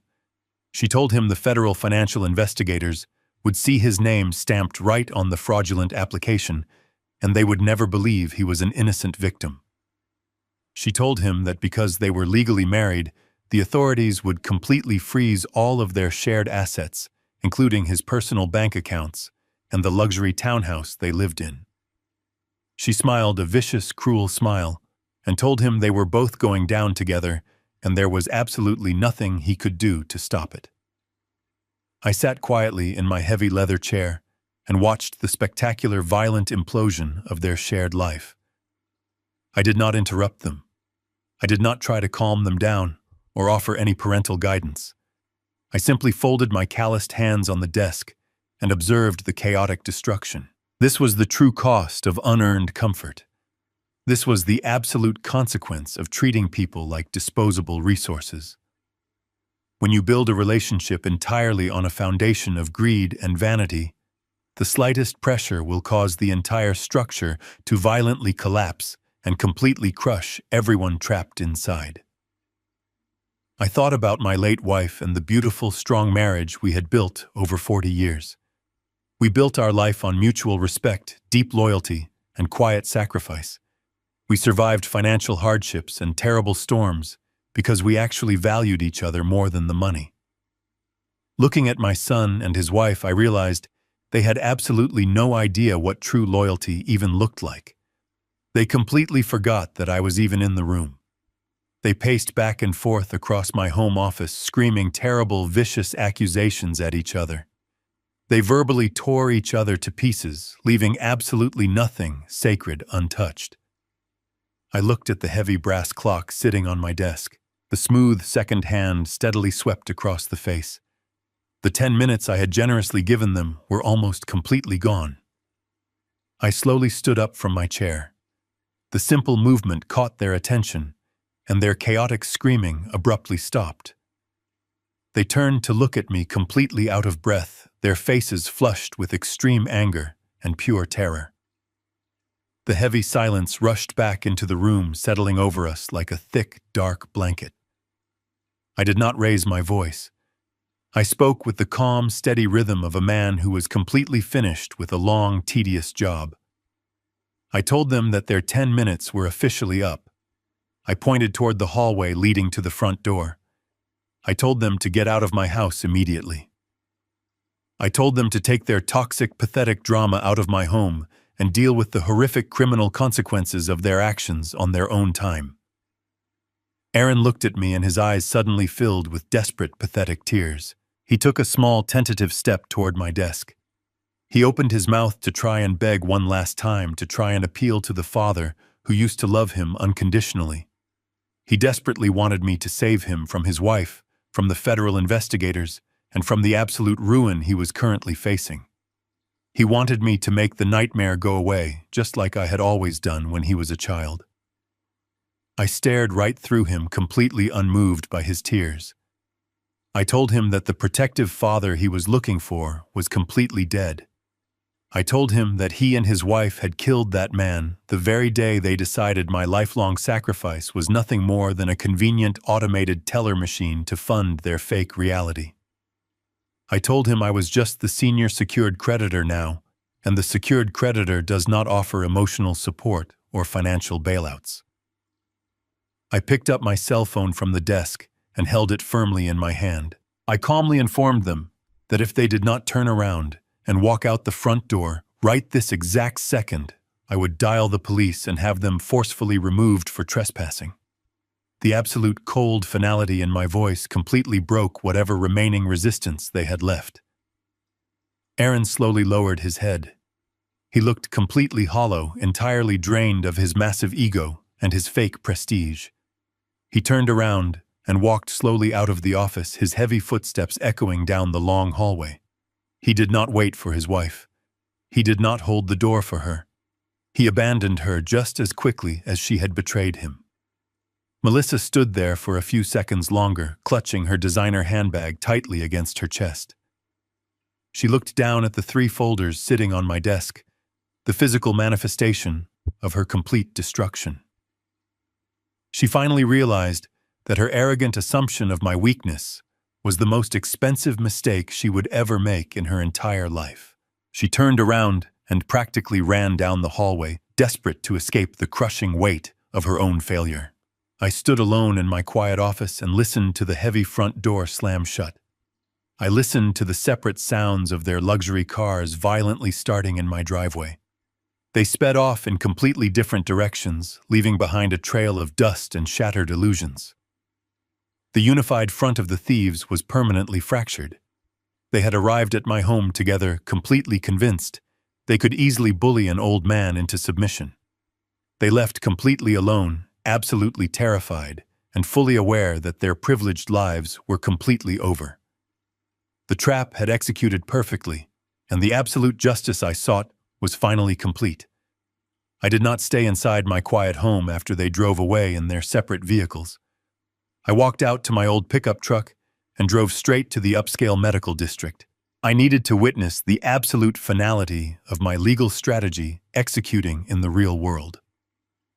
By the time I pulled up to the sleek glass building, the gears of justice were already grinding their fake empire into dust. Simon had coordinated the commercial seizure perfectly. A team of private security contractors and 2 uniformed sheriff deputies were already standing inside the beautiful lobby. A professional commercial locksmith was actively drilling out the heavy brass deadbolts on the front glass doors. There were several wealthy clients standing outside on the pristine sidewalk, completely confused by the chaotic scene. They were holding their expensive designer handbags and looking through the large windows at the uniformed officers standing next to the imported Italian marble desk. These were the exact elite socialites my son had desperately tried to impress by giving away free cosmetic procedures. Now they were watching his luxury medical practice being actively raided by law enforcement. Aaron and Melissa arrived at the clinic just minutes after I did. Their 2 expensive luxury cars screeched into the premium parking spots near the back entrance. They practically sprinted toward the building, completely desperate to somehow stop the inevitable collapse they had just learned about in my kitchen. But the heavy glass doors were already locked from the inside by the private security team. Aaron pounded his fists against the thick glass, completely abandoning his polished, professional demeanor.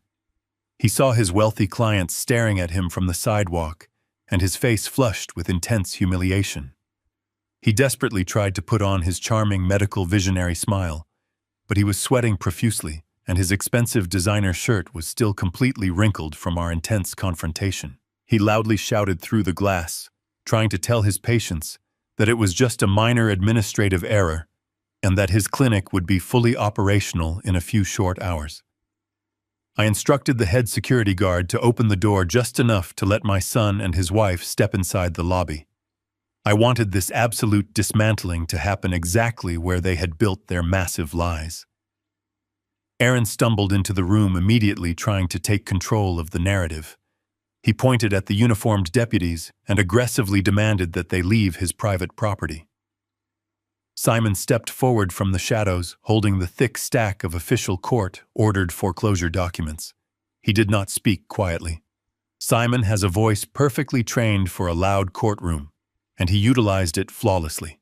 He announced to the entire room, including the wealthy clients who were peering through the open doorway, that the dermatology practice was officially legally seized. He stated clearly that the seizure was due to severe commercial fraud and a complete default on a senior secured loan. The wealthy clients outside gasped in unison. The carefully crafted illusion of extreme wealth and medical prestige was completely publicly shattered in a matter of seconds. The clients immediately pulled out their cell phones and began typing furiously, undoubtedly spreading the incredible scandal to every single country club and elite social circle in the entire city. Melissa completely panicked. She suddenly realized that if the clinic was entirely seized, the federal financial investigators would soon be tearing through her private administrative office.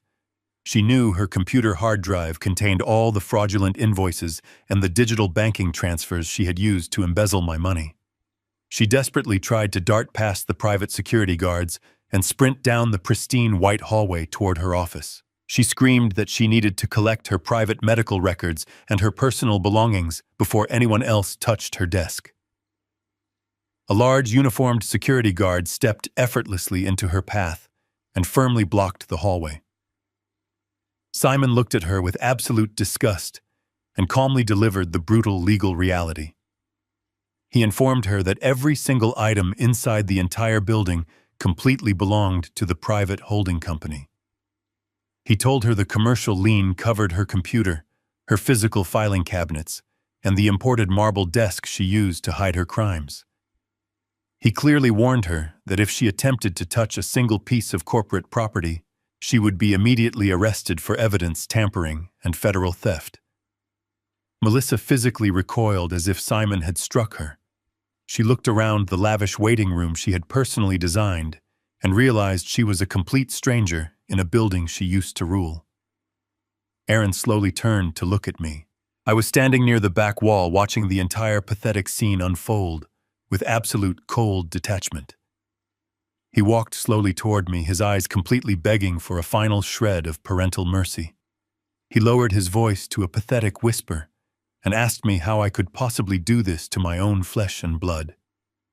He told me I was completely humiliating him in front of the most important people in the entire city and destroying his only chance at a successful life. I looked at my son and felt absolutely no pity. I replied that I was not the one who humiliated him. I told him he had completely humiliated himself the very moment he decided to fund his arrogant vanity with stolen money. I reminded him that he was the one who handed his financial future over to a greedy parasite because he was too obsessed with taking pictures with internet influencers to actually run a profitable business. I told him the destruction of his dream was entirely his own fault, and I was simply the man collecting the overdue bill. The commercial locksmith finished installing the heavy new deadbolts on the front entrance. The uniformed deputies formally instructed the remaining patients on the sidewalk that all future medical appointments were permanently canceled and they should seek treatment elsewhere. The wealthy socialites quickly walked away to their expensive cars, shaking their heads and whispering about the absolute disgrace of the Gallagher family clinic. Aaron's professional reputation was completely bleeding out right there on the pristine white floor, and there was absolutely no medical procedure in the world that could ever fix it. Simon reached behind the marble reception desk and pulled out 2 small, empty cardboard boxes. He walked over and handed one box to Aaron and one box to Melissa. He told them they were legally permitted to take only their personal car keys, their cell phones, and the coats currently on their backs. He strictly informed them that absolutely nothing else was permitted to leave the premises. Melissa desperately tried to grab a small, expensive, decorative vase from the lobby side table, claiming it was a personal wedding gift. The security guard immediately stepped forward and firmly took the vase right out of her trembling hands, placing it safely behind the desk. She was not allowed to take a single penny of my investment out of that building. Then began the final walk of absolute shame. The two uniformed sheriff deputies flanked my son and his wife and firmly instructed them to walk toward the exit. Aaron and Melissa slowly walked out of the beautiful glass doors holding absolutely nothing but two empty cardboard boxes. The heavy mechanical sound of the new deadbolts clicking firmly into place echoed loudly through the quiet street. They were officially locked out of their own fake reality forever. They stood on the cold concrete sidewalk, completely isolated from the luxurious world they had stolen. They had no medical clinic, they had no operating capital, and they were entirely facing massive federal criminal charges for their extensive commercial fraud. They did not speak to each other. They just walked slowly toward their expensive leased cars, completely broken by the crushing weight of their own monumental greed. I stood inside the quiet lobby and looked around at the empire I had just legally conquered. The air conditioning hummed softly, pushing the scent of eucalyptus through the empty waiting room. The clinic was completely silent, but it finally felt clean. The toxic parasites had been forcefully removed, and the host was completely cured. The legal checkmate was flawlessly executed, and my retirement funds were officially safe. I walked over to the complimentary champagne bar, poured myself a small glass of sparkling water, and raised it toward the empty room. The lesson was completely delivered, and the absolute truth had finally won. The weeks following the commercial seizure were a masterclass in the absolute brutal efficiency of the legal system. I did not need to speak to my son or his wife to know exactly how their lives were unraveling. Simon provided me with regular detailed updates from the ongoing federal financial investigation and the civil bankruptcy proceedings. The absolute destruction of their fake empire was completely methodical and beautifully permanent. Aaron quickly discovered that the elite medical community he had so desperately tried to court was completely unforgiving.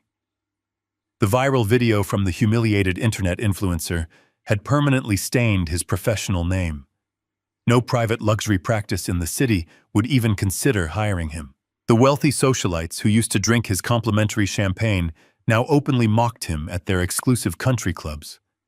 His reputation was toxic, and his professional network completely abandoned him the very moment he lost his expensive imported marble waiting room. But the most terrifying reality Aaron had to face was the massive mountain of debt slowly crushing him. Although I had legally seized the clinic assets, the commercial equipment, and the plush velvet furniture did not completely cover the massive remaining balance of the $900,000 loan. Furthermore, the federal authorities heavily fined him for his gross negligence regarding the leased medical lasers. The medical board threatened to completely revoke his license if he filed for personal bankruptcy to escape his federal fines. To avoid total destruction and keep his medical license, Aaron was forced to accept the only employment available to a disgraced doctor. He was forced to take a grueling entry-level position at a severely underfunded public health clinic on the far south side of the city. The contrast between his fake luxury past and his harsh new reality was absolutely staggering. He traded his custom-tailored white coat for a cheap paper gown. He no longer spent his afternoons performing expensive cosmetic laser treatments on local celebrities while smelling expensive eucalyptus diffusers. Instead, he spent 14 hours a day standing under buzzing fluorescent lights, smelling strong, cheap bleach, and treating severe skin infections. He spent his days draining painful abscesses and working in a chaotic, overcrowded waiting room filled with exhausted people who could not afford to pay him in cash. He was paid a tiny fraction of his former salary. He worked grueling double shifts just to keep up with the aggressive minimum payments the court ordered him to make to my holding company. Simon told me that Aaron looked completely exhausted walking out of the clinic at midnight, his shoulders heavy with the absolute crushing weight of actual honest labor. He was finally learning the exact same brutal lesson I learned 40 years ago pouring wet concrete in the freezing rain. He learned that respect is earned through sweat and sacrifice, not bought with stolen retirement funds. While Aaron was busy learning the true meaning of hard work, Melissa was experiencing a completely different kind of nightmare. Her extravagant lifestyle evaporated into thin air almost overnight. The federal investigators immediately froze all of her personal bank accounts, suspecting that the funds were entirely the product of her massive embezzlement scheme. The luxury slate gray Porsche was quickly repossessed by the dealership right out of her driveway because she completely missed 3 consecutive monthly payments. She was forced to trade her expensive designer heels for cheap walking shoes just to take the public bus across town. The lavish weekend spa retreats and the imported jewelry were permanently gone, replaced by the terrifying reality of unpaid utility bills and endless calls from aggressive debt collectors. Melissa possessed absolutely no actual marketable skills. Her fake consulting company was completely dissolved by the state, and her resume was nothing but a string of fabricated administrative titles. Every single time she applied for a simple office job, the hiring manager would run a standard background check and immediately discover the pending federal financial fraud investigation. Nobody wanted to hire a woman who had actively embezzled tens of thousands of dollars from her own family. She quickly realized that the glamorous life she felt so incredibly entitled to was never coming back. Because she was a creature built entirely on greed and self-preservation, she decided to completely abandon the sinking ship. She refused to lower her standard of living to support a disgraced public clinic doctor. Just 3 months after the clinic was seized, she formally filed for divorce. She hired a cheap, desperate divorce attorney, completely expecting to extract a massive financial settlement from Aaron. She truly believed she could legally secure half of whatever remaining assets he possessed and demand permanent alimony based on his future earnings as a medical professional. She marched into the small, cramped divorce mediation room, wearing the last clean designer outfit she owned, completely expecting to walk away a wealthy victim. She sat across from my son, with her chin held high, still foolishly believing she was the smartest person in the room. She had entirely forgotten about a quiet dinner we had exactly 5 years ago, right before their wedding. During that dinner, I explicitly told Aaron that I would not pay for his expensive medical school tuition unless he secured his future assets with an ironclad prenuptial agreement. I had Simon personally draft the legal document. It was a ruthless, comprehensive contract specifically designed to protect my financial investments from any potential future spouses. Melissa had eagerly signed that prenuptial agreement 5 years ago because Aaron had promised her a lifetime of endless wealth, and she simply did not care about the boring legal details at the time. As she sat in the divorce mediation room confidently demanding spousal support, Aaron silently pulled a thick manila folder from his briefcase. He was completely exhausted, and his eyes carried the dark, heavy bags of a man who worked 14-hour shifts, but he still managed to find the strength to deliver the final blow. He silently slid the original signed prenuptial agreement across the table. The cheap divorce attorney picked up the document and quickly read through the clauses. The color completely drained from the attorney's face. He turned to Melissa and immediately told her the horrifying truth. The contract explicitly stated that in the event of a divorce caused by financial fraud, criminal negligence, or gross financial mismanagement, she was legally entitled to absolutely nothing. The prenuptial agreement specifically protected all business assets, all future medical earnings, and all personal property from being divided. Melissa started screaming at her attorney, demanding that he fight the contract in court. The attorney calmly packed his briefcase and told her that the document was completely bulletproof. He told her that because she was currently under federal investigation for embezzling funds from the marital business, no judge in the entire country would ever invalidate the agreement to give her a massive payout. He told her she was completely wasting his time, and he walked right out of the room. She was left sitting at the table completely alone.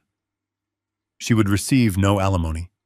She would receive no portion of his meager public health salary. She was legally stripped of everything she had ever touched. She walked out of that mediation room completely empty-handed, stepping out into the cold city street with no money, no car, no husband, and absolutely no future. The arrogant woman who had openly mocked my worn-out clothes and proudly excluded me from her grand opening, was now completely ruined. The justice I demanded was not just loud, it was incredibly precise. Her complete and absolute destruction was finally achieved, leaving her to fade away into the exact same shadows she had once tried to force me into. With the toxic parasites permanently removed from the host, my beautiful glass building sat completely empty for exactly 2 months. The heavy new deadbolts kept the expensive imported Italian marble and the high-tech medical lasers safely locked away in the dark. A weaker man might have simply sold the entire property at a massive loss just to completely wash his hands of the painful family tragedy. But I am not a weak man, and I am certainly not a man who accepts a financial loss. I am a commercial real estate developer. When a building catches fire, you do not abandon the land. You clear away the blackened rubble, you pour a fresh concrete foundation, and you build something much stronger in its place. I had a fully furnished, state-of-the-art luxury medical facility, completely wired and ready for immediate operation. I owned the building lease, I owned the expensive velvet furniture, and because I had legally absorbed the vendor debt, I owned every single piece of advanced surgical machinery inside those walls. I simply needed to find the right people to turn my dead asset into a highly performing investment. I called Simon and gave him very specific instructions for the new tenant search. I told him I did not want any arrogant established doctors who cared more about their social status than their actual patients. I wanted the exact opposite of my son. I wanted young, hungry first-generation medical professionals. I wanted doctors who actually understood the crushing weight of student debt and knew the absolute value of a hard-earned dollar. Within 3 weeks, Simon found exactly what I was looking for. He introduced me to a group of 3 young, brilliant dermatologists. They had all graduated at the absolute top of their medical school classes, but they were completely buried under hundreds of thousands of dollars in unforgiving student loans. They were currently working exhausting, grueling shifts at a massive, faceless corporate hospital because they simply did not have the massive capital required to open their own private practice. They could not afford to buy expensive medical lasers or lease premium commercial space in the elite medical district. I arranged to meet them at the empty clinic on a bright Tuesday morning. When I unlocked the heavy glass doors and turned on the bright lights, they walked into the pristine lobby with absolute awe. They ran their hands over the Italian marble reception desk and looked at the expensive eucalyptus diffusers, completely terrified to even touch anything. When I showed them the private procedure rooms fully equipped with the absolute latest medical technology, they looked like starving people who had just been invited to a massive royal banquet. We sat down in the beautiful administrative office, the exact same room where Melissa had desperately tried to threaten me with fake lawsuits. The 3 young doctors sat nervously across from me, completely expecting me to demand a predatory financial arrangement. They knew they had zero leverage, and they were absolutely desperate for this rare opportunity. I did not take advantage of their desperation. I placed a standard fair commercial lease agreement on the marble desk. I offered them a complete turnkey operation. They could immediately take over the fully furnished luxury clinic and utilize every single piece of advanced medical equipment to treat their own patients. In exchange, they would pay me a strict, flat monthly commercial rent. I did not ask for a percentage of their future medical profits, and I did not demand any administrative control over their daily business operations. I simply wanted a reliable, guaranteed return on my original investment. The young doctors read the contract and they were completely overwhelmed with genuine gratitude. They did not roll their eyes at the legal paperwork. They did not ask for expensive luxury cars or complimentary champagne bars. They eagerly signed the commercial lease and shook my calloused hand with deep, profound respect. They looked at me not as an irrelevant old man, but as the generous, silent partner who had just handed them the absolute keys to their professional future. They gave me the exact, genuine respect my own flesh and blood had entirely refused to provide. Just 2 months later, the luxury clinic was completely reborn. It was no longer a shallow vanity project designed to impress internet influencers and wealthy socialites. It was a highly profitable, incredibly efficient medical business run by 3 dedicated professionals who actually cared about healing their patients. They changed the registered name of the practice, they completely removed the ridiculous champagne bar, and they treated the expensive medical equipment with the utmost care. They worked long, honest hours, and they built a pristine reputation based on actual medical talent rather than fake social media marketing. I sit in my quiet home office on the first day of every single month, and I open my laptop. I do not have to chase down late payments or listen to arrogant excuses about delayed wire transfers. I simply watch the massive rent check automatically clear my primary bank account.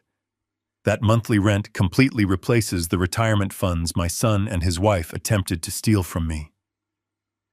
My financial future is absolutely secured, and the heavy burden of trying to buy family loyalty is permanently lifted from my shoulders. The sun shines brightly through my office window, warming the heavy oak desk where this entire war began. I do not feel any lingering anger toward Aaron or Melissa. I do not wonder what they are doing or where they are currently living. They simply do not exist in my world anymore. I reach out and pick up my warm mug of black coffee, taking a slow, deep sip. The house is completely quiet, but it is no longer a lonely, deafening silence. It is the peaceful, satisfying hum of a perfectly oiled machine executing its intended purpose. The massive ledger is finally completely balanced. The brutal lesson was permanently delivered, and the absolute truth remains standing. Did you enjoy the final conclusion of my story? Please let me know what you thought about the brutal legal trap I used to protect my life savings. Leave your thoughts in the comments section below. Do not forget to like this video and subscribe to the channel for more incredible stories about justice and survival.